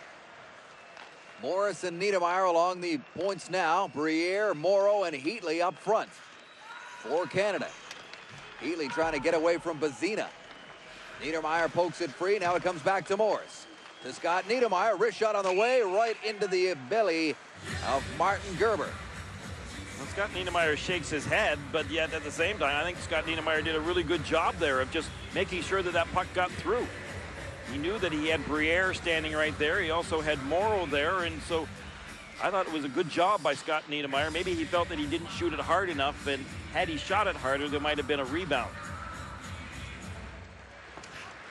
Mark Streit chases it into the far corner after the draw was won by Switzerland, but now here's Brendan Morrow all alone with little room to move and get it to Daniel Briere. Briere sends it back the other way, reverses it for Morrow. Here's Morrow to Briere, the point, winds up, fires a shot. Gerber stopped that. Heatley back to Briere. That was cut off by Paterlini and sent out to center ice. Martin Gerber was not available for Switzerland a year ago. He was a little busy traveling around with the Mighty Ducks of Anaheim during their cup run. David Abisher is the other NHL Swiss netminder. He's a little busy this year. Got a few things on his mind right now, no doubt. Yeah, like a major comeback. Here's Morrow. 27 seconds to go in the power play. Brewer. Into Briere, centering pass. Heatley, Morrow. Oh, that almost connected. What a pretty play, too. I think we're starting to see some of that chemistry and knowing where each other is on the ice that's been missing up till this point. That was a nice play. Here's Heatley now. High slot, try to snap one, and that goes so high it went up and over the netting in behind the net, almost like a field goal there. Isn't that funny that all of a sudden Morrow ends up now playing with Briere and Heatley, and he absolutely looks as though he is in total sync with those two players. Making good passes, really doing the things offensively in the zone that you would have thought that he would have been able to have done with Morrison and Murray. That's what's so frustrating for the players. It's so frustrating for the coaching staff when lines you put together sometimes you think really have all the perfect ingredients, they should really click, and then for some reason the chemistry's not there and they don't click. Murray trying to barge in. Morrison following up on the play, gets the turnover. Here's Brendan Morrison, centers the puck. Schultz now with it, takes the shot, or centered it rather, and nobody could tip it home. Another good rush by Canada. Here's Cook. Gets it to his Vancouver Canuck teammate. Morrison back to the line for Morris. Just keeps it in and gets it over to Schultz. Schultz has given a bump, so is Cook. Finally, they clear it. Team's back at even strength now with about a minute and a half to go here in the second. A period in which Canada has scored 2 goals to take their 2-0 lead. Schultz wasn't quite sure there when he was on the blue line as to whether or not he should be backtracking or whether or not he should stay up there and get that pass, hopefully, from Morris. Morris was starting to move a little bit too close to him with a couple of forecheckers on him. I'm not so sure that Schultz wasn't thinking the right thing by going back defensively. That's one thing that Tom Rennie talked about, is that it's nice to have confidence offensively, but you want to make sure, too, that you protect yourself defensively by not being overly aggressive when it comes to forechecking, overly aggressive when you've got control of the puck by having too many men in too deep.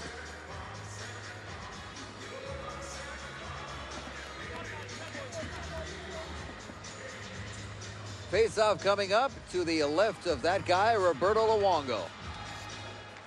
Spoke to Jean-Sebastien Giguère yesterday after his shutout win against France, and he's quite content and in pure Team Canada mode is ready to play as much or as little as this team wants him to in that net. He knows that Roberto Luongo is the guy that got it done in the gold medal game, and that's just an important role as well. A guy who can, and not to mention the third guy, which in this case is Marc Denis, to just play the role and be prepared if needed, because that's exactly what Luongo did a year ago, and look how important that turned out to be when Sean Burke went down. And for a guy like Marc Denis also, he knows that this was a great experience for him. He knew full well the situation coming over here, just as Biron did last year from the Buffalo Sabres. It was a great experience for him, and I think Biron played extremely well, especially in the last half of the season, where the Buffalo Sabres were really on fire.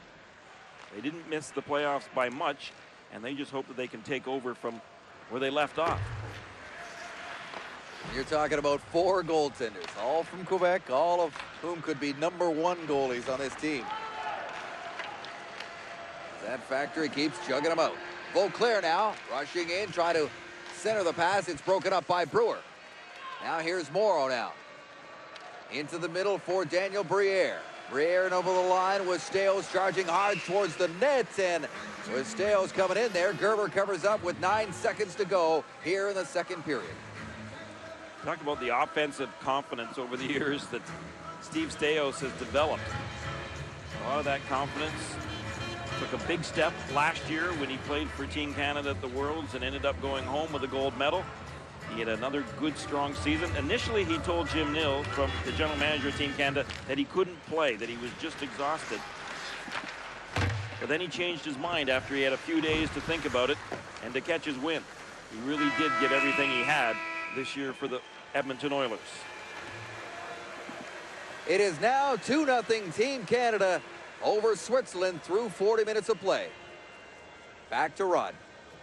Thank you, Dave, and thank you, Gary. That is more like the Canadian hockey team we saw last year on their way to the gold medal. Well, Gary Green said it. Somebody said something, whether the coaches had something going on in the locker room or a player stepped up and said something. But whatever was said between the first and second period obviously worked, because Team Canada was showing some passion. They were going to the net. The pucks were going to the net. They were driving that, shooting the puck. They were playing the game we expected them to play at the start of this tournament, but it's better to come around now than later. Yeah, if the score holds, Canada would then cross over and play against Czech Republic, perhaps Germany, maybe even Latvia. Czech Republic and Germany in Group A. They're going to play today. Slovakia, Finland.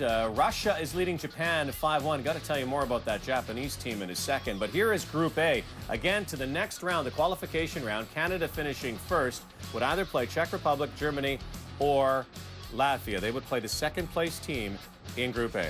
And I don't think they want to play the Czech Republic too early, because the tournament's in the Czech Republic. So if they did that, that would not... You don't want to play a difficult team when your team's not in sync. I think they'd rather see Latvia or possibly Germany and wait to play the home team a little bit later in the tournament when your scoring's there and everything's starting to roll for you. Yeah, bottom line is you still have to play all those teams, but you're right. Maybe not to play Czech Republic right away, but we'll see what happens at the end of the day. Let's go through the other pools right now and the other groups in the standings. Sweden, with 3 wins so far, they are rolling. Russia, by the way, in that game with Japan today, Ilya Kovalchuk has scored, teammate of Danny Heatley. He has a goal and an assist. Denmark with the 1 win over Japan, and the Japanese team look like they're going to go 0-3. And we should tell you about this. Japan was tied with Denmark, Dave, yesterday. It was 3-3. Watch this late in the game.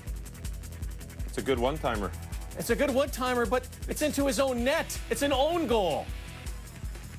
Oh, my goodness. Poor guy, Nobuhiro Sugawara. And my goodness, they lost that game. That was the winning goal. That puts you in the relegation round. That is, I don't know if he's going to want to go back home after that one. Maybe Steve Bartman-like for him in Japan. That happens. Finland in Group B. Slovakia, the United States, they finished 13th a year ago. So the U.S. Trying to get back. And again, the top 8 teams in this tournament automatically qualify for Turin and the Winter Olympics. Blake Sloan, with 2 goals in today's game for the U.S., made sure that they weren't playing in the relegation round, and that is huge for USA Hockey. Yeah, red, white, and blue trying to get it back again. We're going to go to the red and white, the reed and white, when we come back to the 2004 World Championships. We talked about Kovalchuk. Here is his teammate, Thrasher Danny Heatley, putting Canada on the board. It's 2-0 through 2 in Prague. My life, my job, my curse is to vanquish evil. The night falls. The moon rises. The hunt begins. Who's hunting whom? On May 7th, adventure has a new name. Van Helsing. At theaters Friday, May 7th. You like simple better than complicated. You like quick better than slow. So use SpeedPass to pay at Esso. It's fast. There's no fumbling with cash or cards. And it links to a credit card account you already have. To get your free SpeedPass, call us toll-free or visit speedpass.ca. You'll like how easy it is to get where you need to be. How do we know? We're drivers too. Hi. What's this? It's our winning can.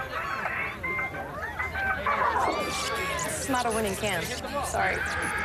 If you and two friends want into the Coors Light Maxim golf experience, all you have to do is look for the winning bottle or can in specially marked cases of Coors Light. Check out Maxim on newsstands or go to CoorsLight.ca for details. You could spend the day with some Maxim caddies. What's next? Coors Light, it's golf done differently. Hey, come on, we gotta go. I know. It's just that the kids were both born here. It's a new house. It's everything we ever dreamed of.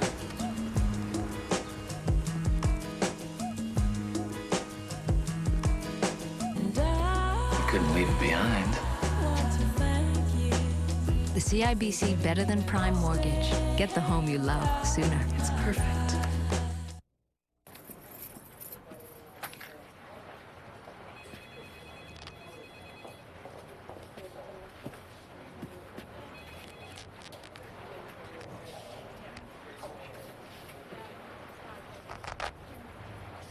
Get a suit that fits.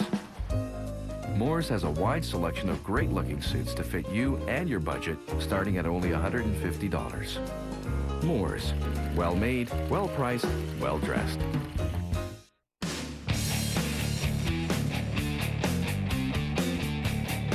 Long live rock.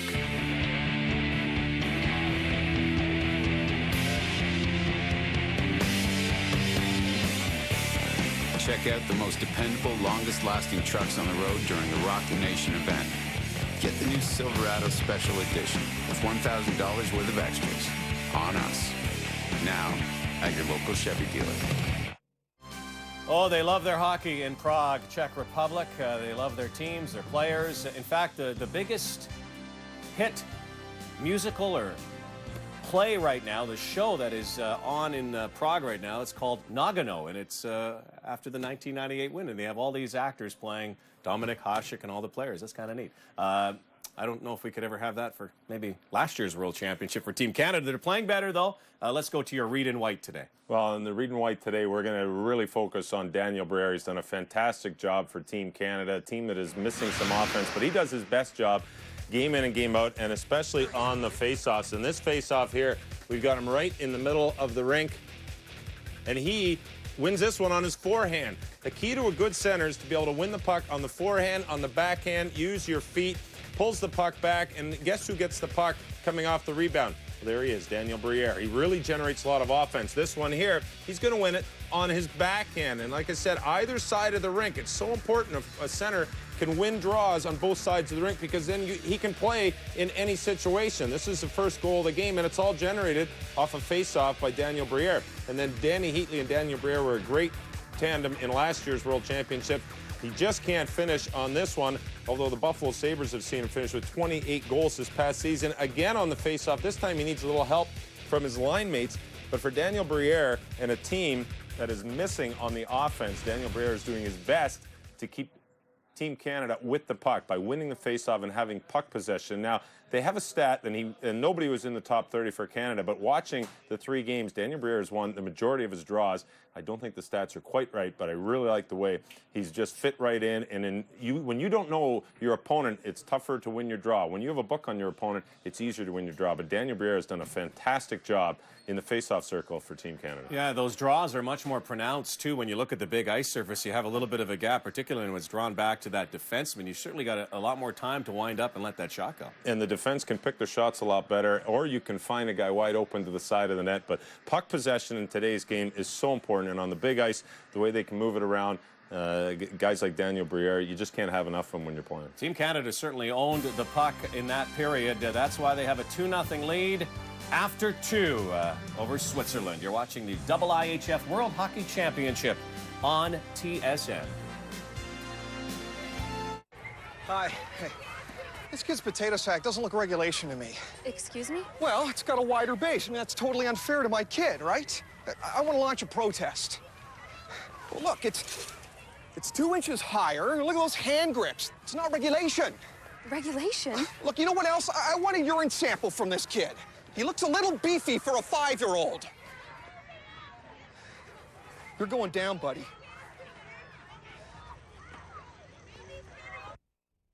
In some ways, the company is the family and the family is the company. My son has been working here his whole life and has a great opportunity to build on what was started 5 generations ago. I feel a great responsibility to all the families who buy Windex or Glade or Pledge or any of our products. Products that are genuinely useful to the families around the world. This is a family tradition that I intend to carry on. S.C. Johnson, a family company. First there was 1 blade, then 2, then 3. But 4 blades? Give me a break, right? Wrong. The new Schick Quattro has the power of 4 blades and 2 conditioning strips, which makes Quattro unlike any other razor. And those 4 blades give you an incredibly close, smooth shave. So your 5 o'clock shadow shows up late. 4 blades. Where will it stop? Here. Schick Quattro, the power of 4.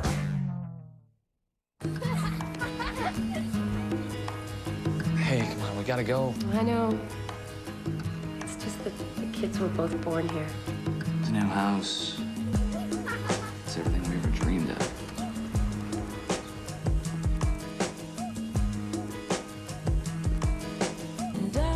We couldn't leave it behind.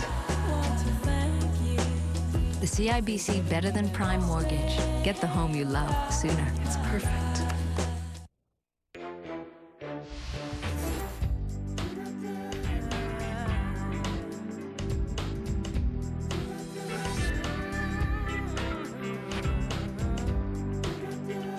So say thanks with the KFC Mom's Meal. Original recipe seasoned chicken, delicious salads, crispy fries, and for dessert, a decadent double fudge chocolate cake. But hurry, it's a limited time offer. The KFC Mom's Meal. There's more in the bucket. Later on, LeBron James is here, and we'll have this, something like that. Let's just run through it. Yeah, okay. No, I think it's sold out, actually. Let me just start like that. Whoa! Are you guys rolling on this? Yeah. That's a 90-footer. Oh, that is amazing. Oh, my. Did you get that? You have that, right? Hockey lives here tonight on TSN on HD High Def. High Def for sure for the Sharks, who lead 3-0 over David Abisher, the Swiss goalie of the Colorado Avalanche. And the Swiss goalie getting a lot at the Worlds, Martin Gerber, in that second period. Well, Martin Gerber had the wake-up call in the second period as Canada outshot Switzerland 18-3. And as a result, 2 goals for Canada, and that's why they're up 2-0. Well, for all you minor hockey coaches, including Dave Reed, his 9- and 10-year-old Adams, who might be watching, great hockey site, hockeycanada.ca. Well, they should be in school right now, but if they're not watching, I don't want them on here. They'll get all my secrets. Yeah, take the day off. No, don't. It's a school. HockeyCanada.ca, third period upcoming from Prague. Stay with us, everyone.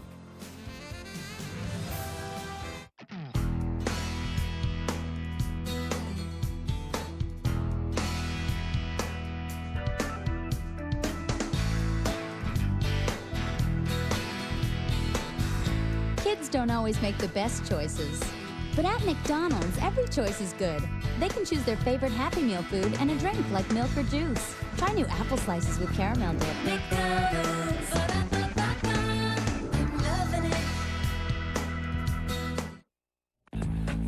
Why don't I drink American beer? Why don't I buy a Moroccan snowmobile? Why don't I eat a Japanese hot dog? What did I say? Why don't I wear Italian hip waders? Or Jamaican snowshoes? So, why don't I drink American beer? Because I am Canadian. For all John Deere owners, there's a moment when the decision becomes clear. It happens long before the exclusive Edge cutting system delivers its first superior cut. Before you've put its legendary durability to the test. Long before you benefit from the at-home support of a dedicated dealer. It's the moment. Faded blue touches bright yellow for the first time. Visit your John Deere retailer today and experience the moment for as little as $21.49.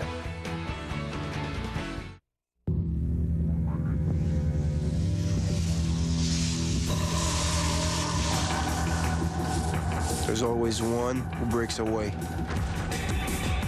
Then it's me against him. He wants to burn me. And there's only one way to fight fire. It's here, it's clear. Thirst-quenching Gatorade Ice.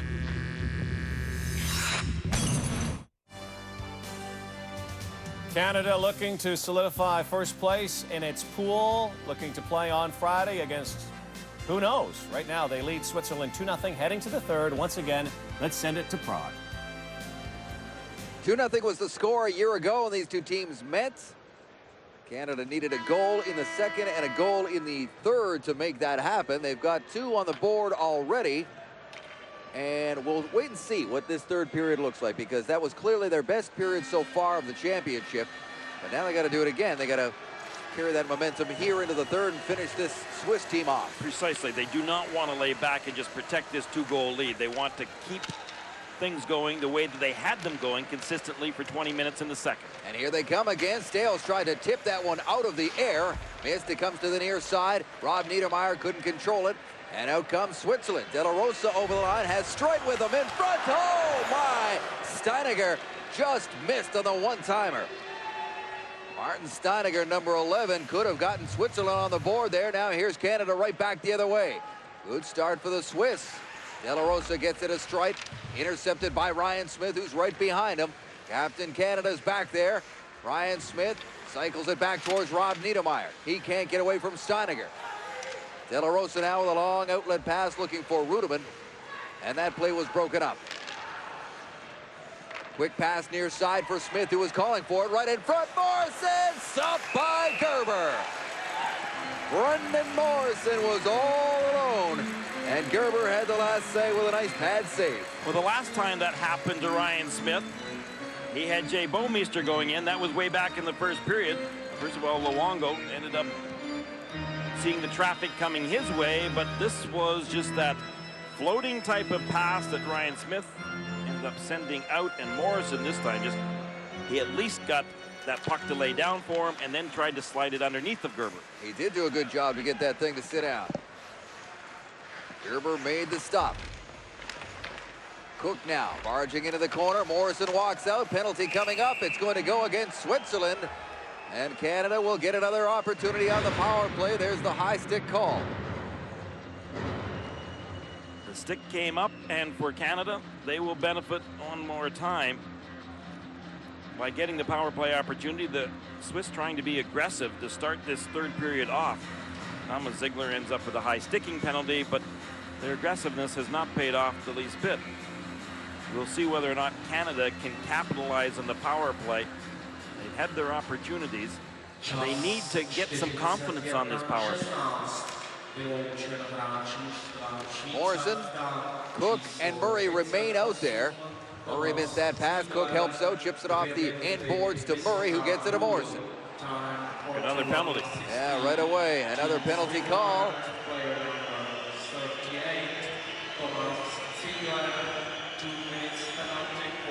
And this one's going against Switzerland as well.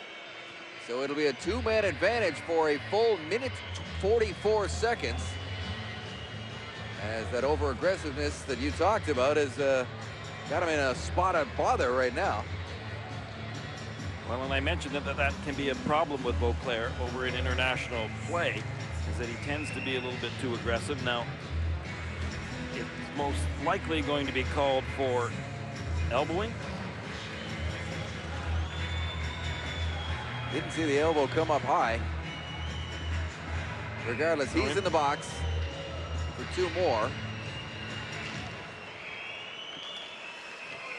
Finally goes up on the board, and here's Derek Morris now with lots of room with Niedermeyer. Cook's in front. Morrison's there as well. Here's Niedermeyer down low to Murray. Centering pass broken up by Steiniger. Comes to Niedermeyer to Morris. Derek Morris. High point. Niedermeyer fires, and it's tipped and rolls wide into the near corner. Morris now out of the corner. Here's Derek Morris. Gets it back to Morrison. Matt Cook now to Niedermeyer. Lots of time. They're going to be patient here and get a power play goal. Morris down low. Morrison centers it, and Murray can't control it, so he has to back up in behind the net. Now he moves out in front. Gets it to Niedermeyer. Fakes the shot, pulls it back. Gives it to Morris. Down low, in front, blocked by Steininger. Morrison, what a stop by Gerber. Morris takes a shot. That's blocked. Bouncing around in front. Cook can't find it, and it rolls into the corner. What a save there by Martin Gerber. Much better job by Canada's power play. The defense especially, they weren't moving in too close. That's what the coaching staff were hoping that they would not do. They did too much of that on the power play in the first two games. They were really jamming the net, and so there were just too many bodies down close. Tom Rennie pointed out that he wanted the defense to stay out a little bit more. He felt it would give them better opportunities to score. Here's Brewer with 24 seconds to go in the two-man advantage. Brewer carries it in. Now it's back to Bouwmeester. Bouwmeester winds, fires right on. A good hard shot. But Gerber had a good long look at it and makes the stop. 15 seconds to go in the two-man advantage. And Gerber gave up no rebound. That was a good hard shot by Jay Bouwmeester. And Morrow was standing right there hoping that there'd be a rebound. Meanwhile, previous to that, Morrison had a great opportunity. Canada were moving the puck around very well. I pointed out earlier in this game, the coaching staff wanted them to move the puck quickly, much more quickly. They have had too much time, and as a result, they kind of wasted that time. Here's Heatley moving in. Danny Heatley snaps one. Was looking to go short side and just missed. Morrow with Heatley in front. Back to the line for Morris. Two-man advantage is now over. They're still in the power play. Heatley scores! Takes the one-time pass from Briere, and he buries his second of the game. 3-0, Team Canada. Just as Ziegler was coming back onto the ice for the Swiss, Canada really moved the puck around not only quickly, but very accurately. And that was just a tremendous pass right across the goal mouth practically. And you saw Danny Heatley. Danny Heatley was just waiting for that pass. And when it came, boy, he just buried it. He wasted no time whatsoever. He was on his forehand side, and he knew when he got it, he had to react quickly before Gerber could get over there.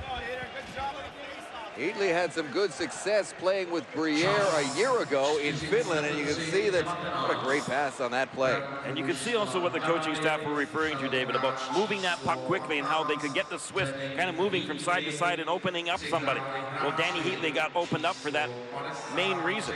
Mind you, there was a fair amount of ice out there for Canada to work with.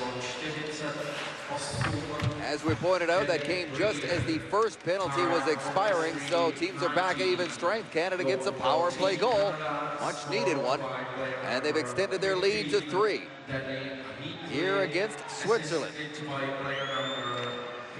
Moving on to the qualification round next, beginning on Friday, likely. There's a turnover sent in towards the Switzerland goal, Olivier Keller. They will take with them the points of the teams from the games of the teams that they move on with them. In this case, Switzerland and Austria. You take away the points that they earned against France. So this could have been a real disaster had they come up flat against Switzerland. But that's not the case here. A little pep talk in between the first and second period, some line juggling, and Canada appears to have found their game here in Prague. We'll see how much they can carry it on. And with the icing call, we'll take another TV timeout. Go get that donkey. Hey, you're going the wrong way. Come on. We got slaughtered at musical chairs. We've practiced this at home a million times. We are losing. I can't believe I missed Pilates for this. Hitch your own ride home, Missy.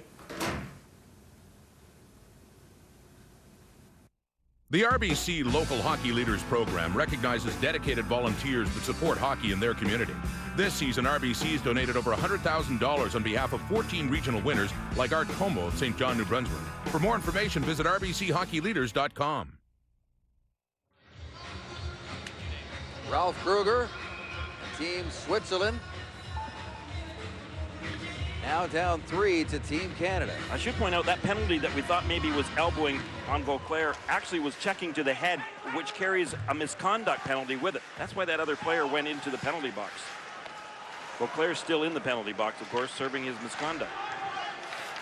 Now Brewer. Lost control momentarily, but Steos is right there to handle it. Now he turns it over to Valentin Wirtz. Here's Brewer. Feeling a little pressure from Lucas Serreta. And out it comes. Swiss are taking another penalty. Yeah, it's going to be another Canadian power play. Steos right in. Gerber with another stop. Puck came loose, but the whistle had gone. And Canada's right back on the power play. Morrison just ended up getting tripped up back in the neutral zone, and Canada will enjoy another power play opportunity. Meanwhile, you'll see Martin Gerber ending up making that save, and then I think he thought that he had the puck. His defenseman ended up carrying it out of there. Tripping is the call against one of the veterans on this team. Sandy Jenin playing his 113th game for the Swiss national team, and there you saw it just as they were going out of frame. So Canada back on the attack. Niedermeyer with the backhander from the point, and that's kicked out by Gerber. Morris gathers it up in behind his own net. Eric Morris getting a lot of power play time right now. Smith fires it in there. Around the boards it goes, where it's going to be met by Horkoff. Into Niedermeyer. Rolled past him. Mark Streit just gets it out. Here's Morris. Ahead to Ryan Smith. Smith barreling in there. He's in a solid performance here tonight. Streit will carry it out. Short-handed with a little help. Thierry Padellini is with him, but that shot is deflected up and into the netting. Face-off coming up. I think Ralph Kruger is a little frustrated behind the bench. Not only has his team kind of really let up, they did that way back at the start of the second period, but they've been taking some really bad undisciplined penalties. And I mentioned earlier to you in this game that if Canada would just play the Canadian game, take the body hard on this hockey club, that they would start to give up the puck and give you scoring opportunities. Here's Heatley, who has 2 goals, 3 in the tournament. Gets it to Daniel Briere. Briere carries it over the line. Thought about dropping it off to Morrow, but it goes into the far corner where it's met by Heatley. Heatley gets it back to the line for Brewer. His shot deflects right to Bouwmeester. Bouwmeester, far side. Pass that hopped away from Heatley. Gerber's out of his net, gets back into position. Morrow's back there, banging around for it. Bouwmeester takes it out of the air and keeps it in. Wrist shot, more of a pass, was looking for Briere, and that's broken up with 30 seconds to go in the power play. And that power play is about to be over, as it appears as though Morrow has taken another penalty, and he's not even going to wait. He's headed straight over to an area that he's become pretty familiar with today. And Brendan Morrow knows that for as aggressive as his game has been and as intense as his game has been today, that's something that he's got to change and get better at as this tournament goes on. He can't afford to sit in the penalty box against the better competition. No question about that. With teams like Sweden, Russia, Czech Republic still as possible opponents, you cannot afford to be over-aggressive over here. We've seen it time and time again. And Morrow will know that. This is his 3rd World Championship. He's not foreign to it. Derek Morris fires a shot that's up and into the netting. No, he's not foreign to it at all, and there's not really much that needs to be said. And with that, we'll take another break here in Prague. 3-0 Team Canada.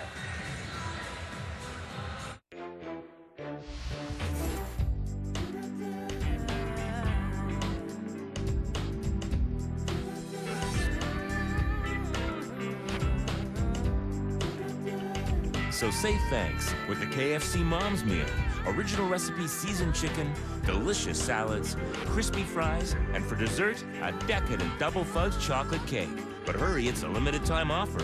The KFC Mom's Meal. There's more in the bucket.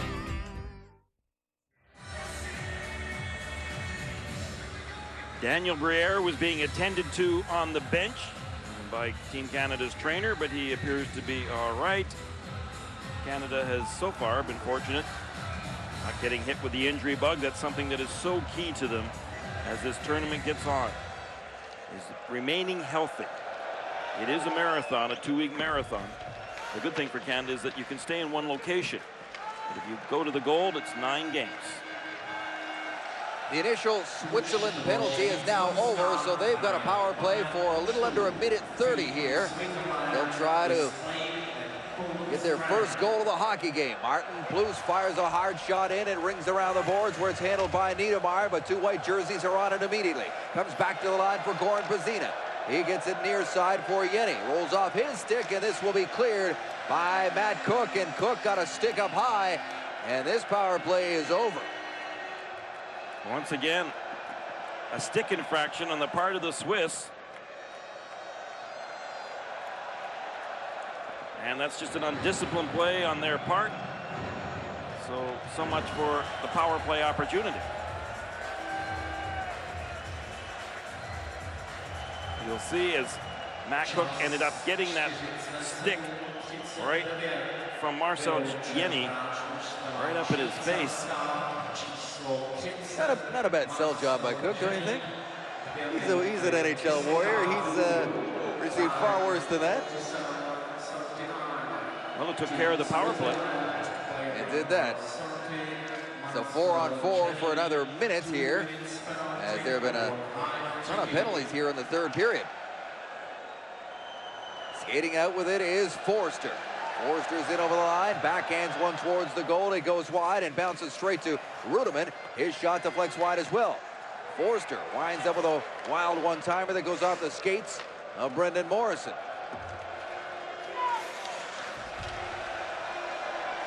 Staios now in a battle along the near boards, comes to the line for Forster. He almost coughed it up to Murray, who could have been off to the races.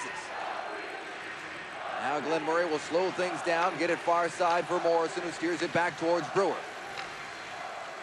Staios into Morrison. He's given a bump on either side as he came over the line. It rolls in and it comes out over the stick of Steve Staios. Canada's done a better job in today's game at really using the width of this ice. And that's exactly what the coaching staff has insisted time and time that they do. You've got that additional room, utilize it. You've got the speed, you've got the passing capabilities, so utilize that space. Spread out.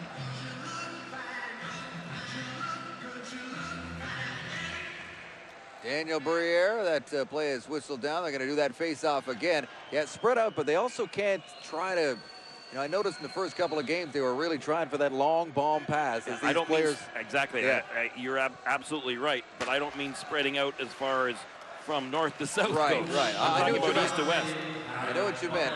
But that's one thing they have not done here today. They haven't gotten the big eyes and tried to go for the home run pass. Here's Heatley looking for the hat trick. Morrow gives his man another bump. He's not going to change things now.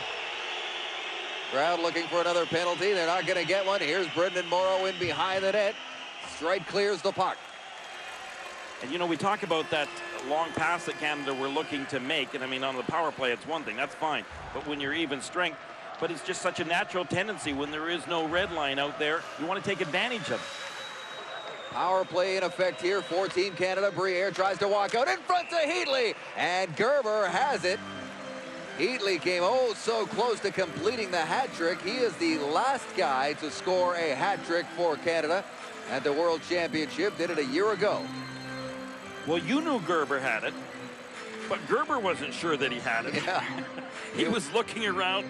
Where is that puck anyway? Canada continued to be aggressive, and they've been playing aggressively right since the start of the second period, and it has paid dividends for them.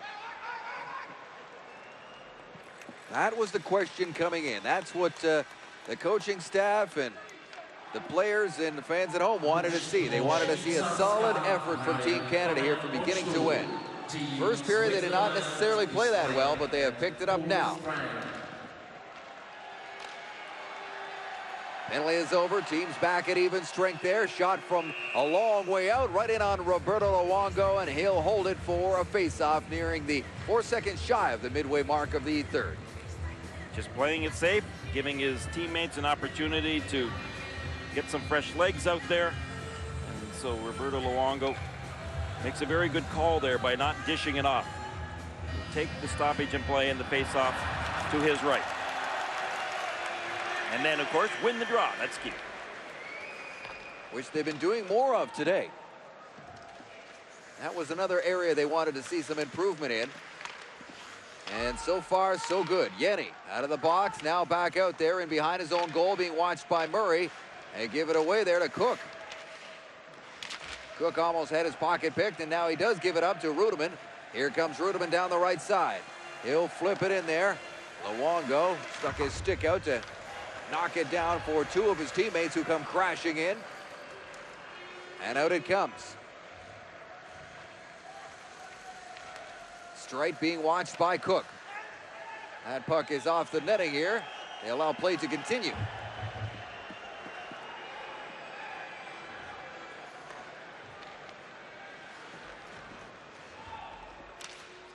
Now it goes into the Switzerland end. Gerber came out to stop that. Near side is Patrice Bergeron.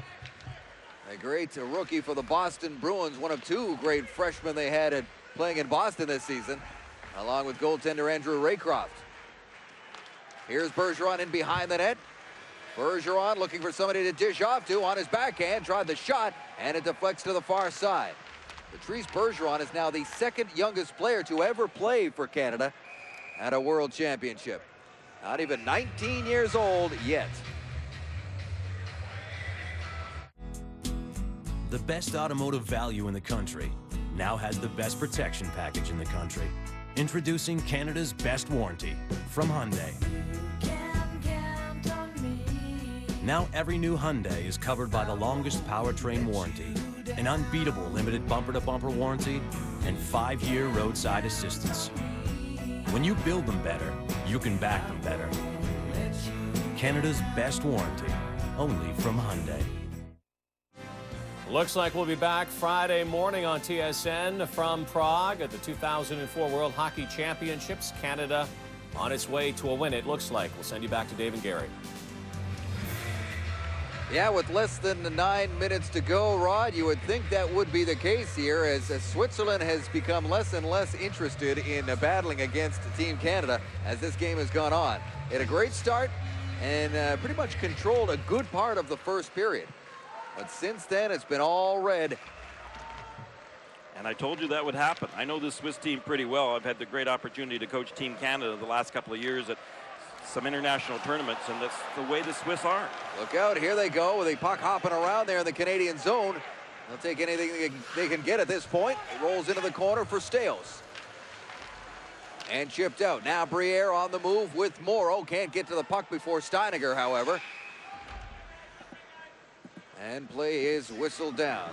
And it's frustrating for Ralph Kruger and his coaching staff because he's got a good coaching staff and they are very good coaches. But he has seemed to be able to get the team to a certain level. But then how do you add intensity? How do you add passion to the players? And how do you really get that aggressiveness in them throughout the course of a 60-minute game? That's the challenge, and it's a difficult challenge. Since the beginning of the second period, Switzerland has managed just 5 shots on Roberto Luongo. Fischer now out there with Sager. His centering attempt goes right to Rob Niedermayer, and here they come. It's John Horkoff with Niedermayer heading for the front of the net. But Horkoff couldn't get the puck to him before Forster took it away. Now Fischer trying to race away. Nice pass across. Runevic. Oh, and I thought it hit Luongo up high. And I think it did. That's why play is whistled down. If it hits the goaltender in the head, you got a face-off. Well, one of the rare opportunities in this last period and a half, and you're absolutely right. It did go right off of Roberto Luongo's mask, and as a result, it's immediately whistled down. This happens to be about the same team, with the exception of about 4 players, that plays for Switzerland all year long in international tournaments. And that exception, of course, with Martin Gerber and players that play in North America. But on this team, that's only about 4 players. And as a result, Ralph Kruger does have the good opportunity to have this team together. And because Switzerland is such a small country, he can also call them together for practices on rather quick notice. Mike Babcock rearranging his players for this face-off. He's got 4 stacked right in front of Luongo. Strite takes it off the draw, tries to dance around that wall, and that wasn't going to happen. Willie Mitchell, number 8 for Team Canada, has not received a lot of ice time here today. He's out there now. Here's Cook. Matt Cook's role just became a whole lot more important now that he's been substituted up onto the, what I guess was for, on paper anyway, the top line with Brendan Morrison and Glenn Murray. And on paper is one thing, how they perform is another. And when you got 4 balanced lines, then you also expect that that third and fourth line are going to contribute offensively as well. It's not a situation here with Team Canada whereby they expect the fourth line just to be a role line and play well defensively and not contribute offensively. Because against other countries' fourth line, Canada's fourth line is expected to contribute offensively. They got that capabilities. Long outlet pass is a good one, and here comes Yenny over the line, drops it off for Ziegler. Brazino following up on the play, laying it off the post, and score!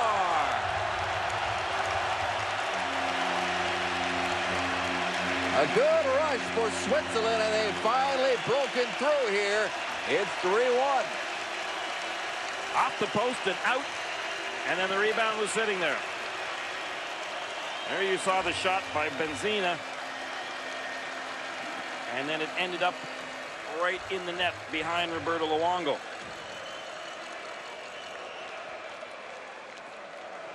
Off the goal post and then simply sitting there. Yenny ended up putting the puck in. Roberto Luongo never really did find it. Marcel Yenny's been around an awful long time. His 161st game playing for the Swiss national team today, and he gets a goal past Roberto Luongo with less than 7 minutes to play here. Now here's Heatley trying to break away. Still a 2-goal lead thanks to Heatley's second goal of the game earlier this period. Just a bad break, really. It was a good first shot that hit the post. I guess that one could have gone either way. And the puck just lying right there for Yenny. And they've been able to score to this point in the tournament, has Switzerland.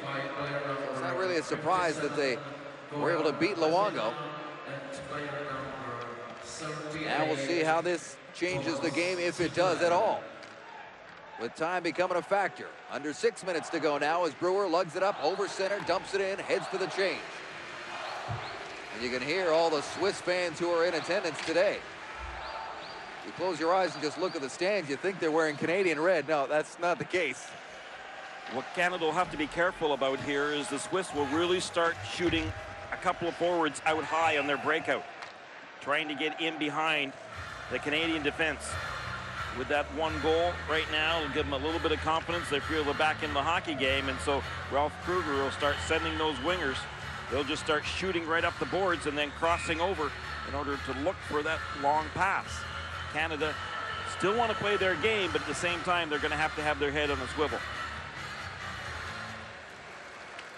Bouwmeester now to Niedermeyer in behind the net. Quick pass to Murray. He gets it out. Cook is immediately met at center ice by Bazina. Now here's Shannon now over the line. I thought Ambuel might have been offside. There's a shot and a good save by Luongo with a man who headed right for the front of the net. And that goal may have given Switzerland a little bit of life here. Hold on. Niedermeyer gets it to open ice. Bouwmeester gets it out. Some of that has also been, though, because of the fact that Canada really started to lay off of taking the body.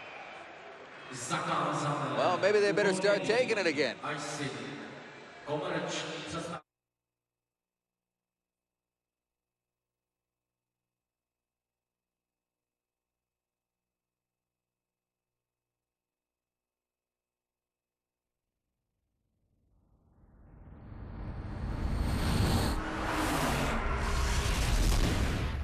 Wow. Well said. The 260 horsepower SRX V6 performance utility. Cadillac. Breakthrough. Here's the game story. Game not finished yet. Canada leading 3-1. Brought to you by Chevrolet for all life's roads. Danny Heatley, a pair. Brendan Morrison's goal big and heavily outshot the Swiss side, but who knows? Maybe they have a miracle left in them. 3-1 as we send it back to Prague. That is the situation here. A 2-goal game. Less than 5 minutes to go on the clock.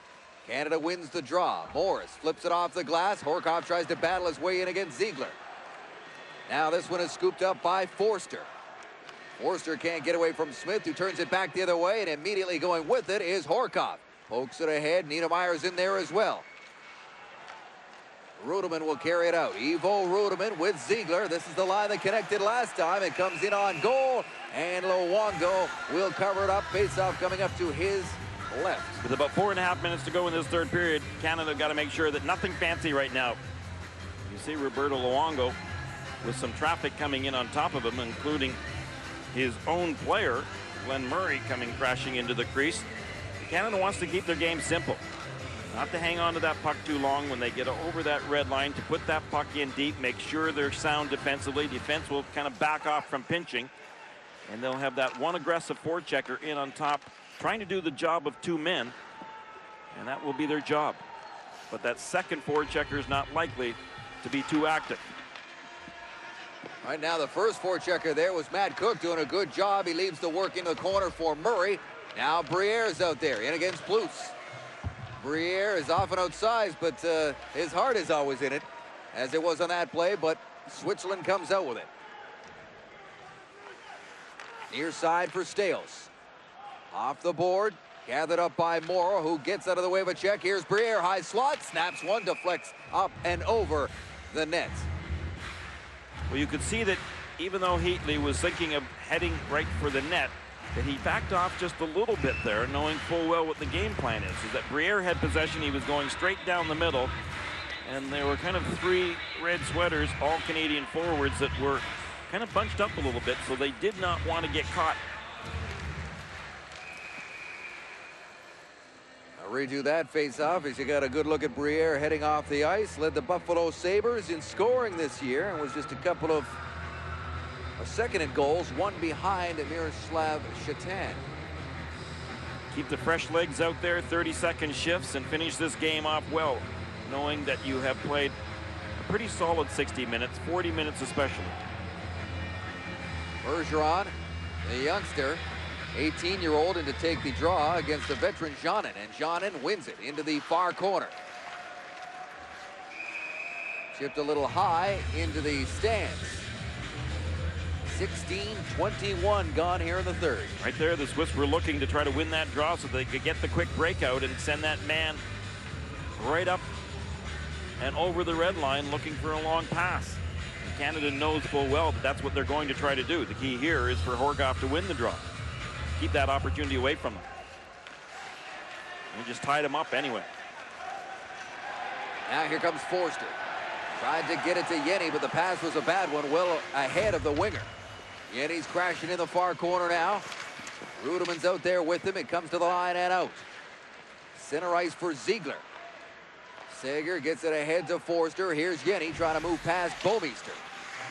Niedermayer can't control it. Bomeister gathers it up, and now he springs Ryan Smith. Passes ahead of him. He drops it back. Niedermayer's there right in front for Horkoff. And he couldn't get his stick on it before Gerber flashed that stick of his own for the poke check. Great play by Niedermayer. Oh, he's amazing.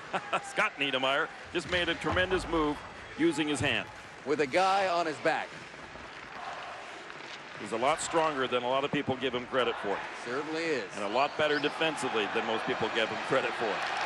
Here's Fisher now, winds up. He's got a hard shot, and he's got fresh legs because he hasn't been 100% here. And watch for number 97. He can strike in a hurry. Murray is tripped up in the corner. Looking for the outlet pass. Now it's Streit. Fans on that pass attempt. Good job by Canada getting back and making sure they don't get outnumbered at the blue line. Here's Cook now. As Canada won't try anything fancy here, they'll take their time, make sure the passes are all on the tape. Heatley gets it deep. Banked off the boards to Martin Steiniger. Steiniger flips it into the far corner where Sandy Shannon is after it against Brewer. Under 2 minutes to go here in regulation time, which is all they'll play.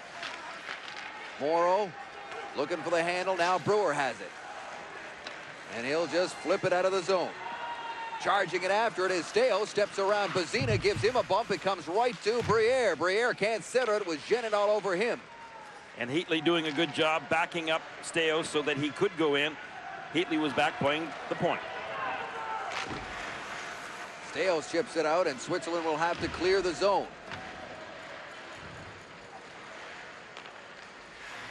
Out from their own end, long pass ahead to Bazina. Again, he can play defense and forward. Plays both of them regularly. Centers it right in front. And Yenny, the goal scorer, couldn't control that pass. He was right there all by himself. There's a shot that's blocked from Rudeman. Ziegler tries to center. That's broken up by Stales. Comes to the line, kept in. Shot it away by Sager through a crowd, and it deflects into the far corner. Under a minute to go, and Switzerland giving it one last push here. Ryan Smith just bowled his way right straight through to make sure that he kept possession of the puck and then got it out of danger. He got it out, but he iced the puck in the face-off. Is coming up down in the Team Canada zone with 48 seconds on the clock. That's all right. When you're under a little bit of pressure there, you're better to take the icing call and get reorganized and to get fresh legs out there. And it looks like Mike Babcock is the one that's taking the timeout. Talk about this one here. Still a pretty good situation for them. A 2-goal lead with less than a minute to go, but he wants to see some execution here. They could serve him well for a bigger situation down the road. Absolutely right. Take the advantage right now to do some teaching, making sure that everybody's on the same page, that they know exactly what Mike Babcock wants them to do off of this face-off, because you will be in this situation, no doubt, in the future. Ralph Kruger, meanwhile, giving his goaltender, Martin Gerber, the last-minute instructions as to when he is going to be coming. Win that draw, you'll see him coming quickly. The man taking the draw for Canada here will be Morrison. Niedermeyer and Bouwmeester are the defensemen out there. Horkoff's up front to lend in for this shift along with Rob Niedermeyer. Comes to the line and out. And up and over the glass. Morrison won the draw. They'll go back at it again, but this time it'll be outside the blue line. And Martin Gerber is still in his net. For now. They get it deep. Watch for him to leave in a hurry. We'll tell you about it. There's Murray coming out to join Cook with Morrison. Morrison again wins the draw, straight back to Niedermeyer. Hill Cashlin calmly played across to Bouwmeester, up ahead to Murray. Murray will flip it ahead and take more valuable time off the clock against Switzerland. Here's Forster trying to skate it out. Cook had him all lined up. He turned away from that check. Just 20 seconds to go here for Team Canada, as they are going to wrap up the preliminary round play with a convincing, solid performance tonight against Switzerland. They needed to see some chemistry. They needed a solid performance, and I think from the second period on, most will agree that's exactly what they got. Canada beats Switzerland 3-1. Qualification round is next. And the coaching staff will feel good about this. Feel good about the changes they made right at the end of the first period. And so as a result, they can look forward now to the qualifying route, and these lines will probably be the same lines that we will see in the next game. They've made some changes, and they seem to have paid off. We'll see what other changes are made as the tournament goes on. 3-1 final. Here's Rod. Certainly their best effort so far at the Worlds. A cash donation coming up on the Turning Point. Here comes the TSN Turning Point. TSN Turning Point is Brendan Morrison's goal. It just got the momentum going for Canada, and they never looked back after that. Great wraparound from behind the net. A little bit more room on the big ice for Brendan Morrison, but that just created the momentum, and Canada just walked from there. Yeah, they cash in, and a cash donation will be made on behalf of TSN to the Coaching Association of Canada, whose mission is to enhance the experiences of all Canadian athletes through quality coaching. Quality coaching today, making those changes, that certainly helps spark Team Canada as they go on to their second win of the tournament. 3-1 the final. Danny Heatley a pair. The 2004 IIHF World Hockey Championships on TSN are brought to you by Molson Canadian. It's a Canadian game. By Chevrolet. Chevrolet, proud to support Canadian hockey through sponsorship of the World Hockey Championships.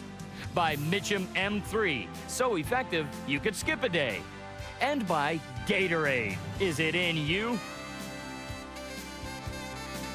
Here you go, boys. Here you go. Get the scent. Got the scent? Go find him, boys. Introducing the award-winning Outlander Max. It can handle extra tough conditions and 1 or 2 riders. Thanks to its exclusive convertible seat rack system. I guess someone's got a long walk back. Guess so.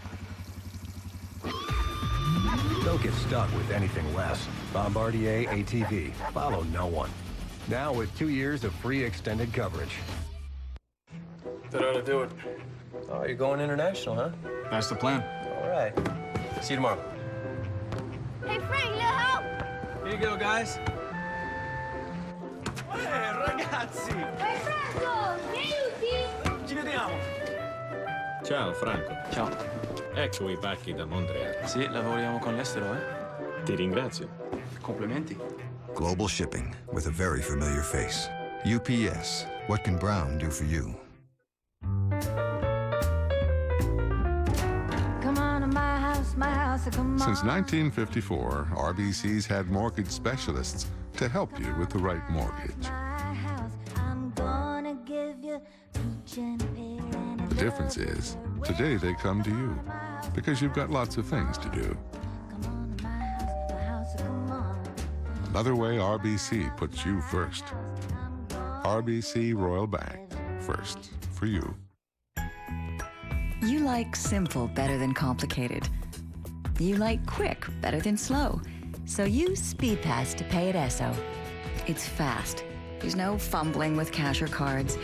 And it links to a credit card account you already have. To get your free SpeedPass, call us toll-free or visit speedpass.ca. You'll like how easy it is to get where you need to be. How do we know? We're drivers too. The 2004 IIHF World Hockey Championships on TSN are brought to you by Esso. At Esso, we're drivers too. By RBC Local Hockey Leaders, recognizing dedicated volunteers who support hockey and their communities. And by Bauer Nike Hockey, accelerating the world's fastest athletes. Third period summary brought to you by Chevrolet for all life's roads. Mr. Reed? Well, Danny Heatley came up with a big goal. Yet he made it close at the end, but Canada outshot the Swiss 28-10 in the last 2 periods, a total of 34-22 for the whole game.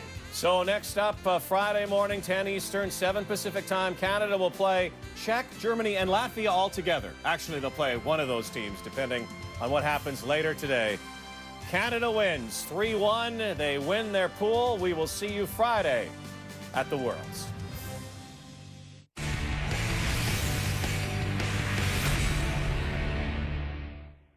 In Toronto, it takes a lot to knock the Maple Leafs off the sports sections, but this guy did it. John Avery, running back, Toronto Argonauts. You've been on the front page of a lot of sports sections, haven't you? Yes, sir. Old Miss back in the day, Miami, Denver,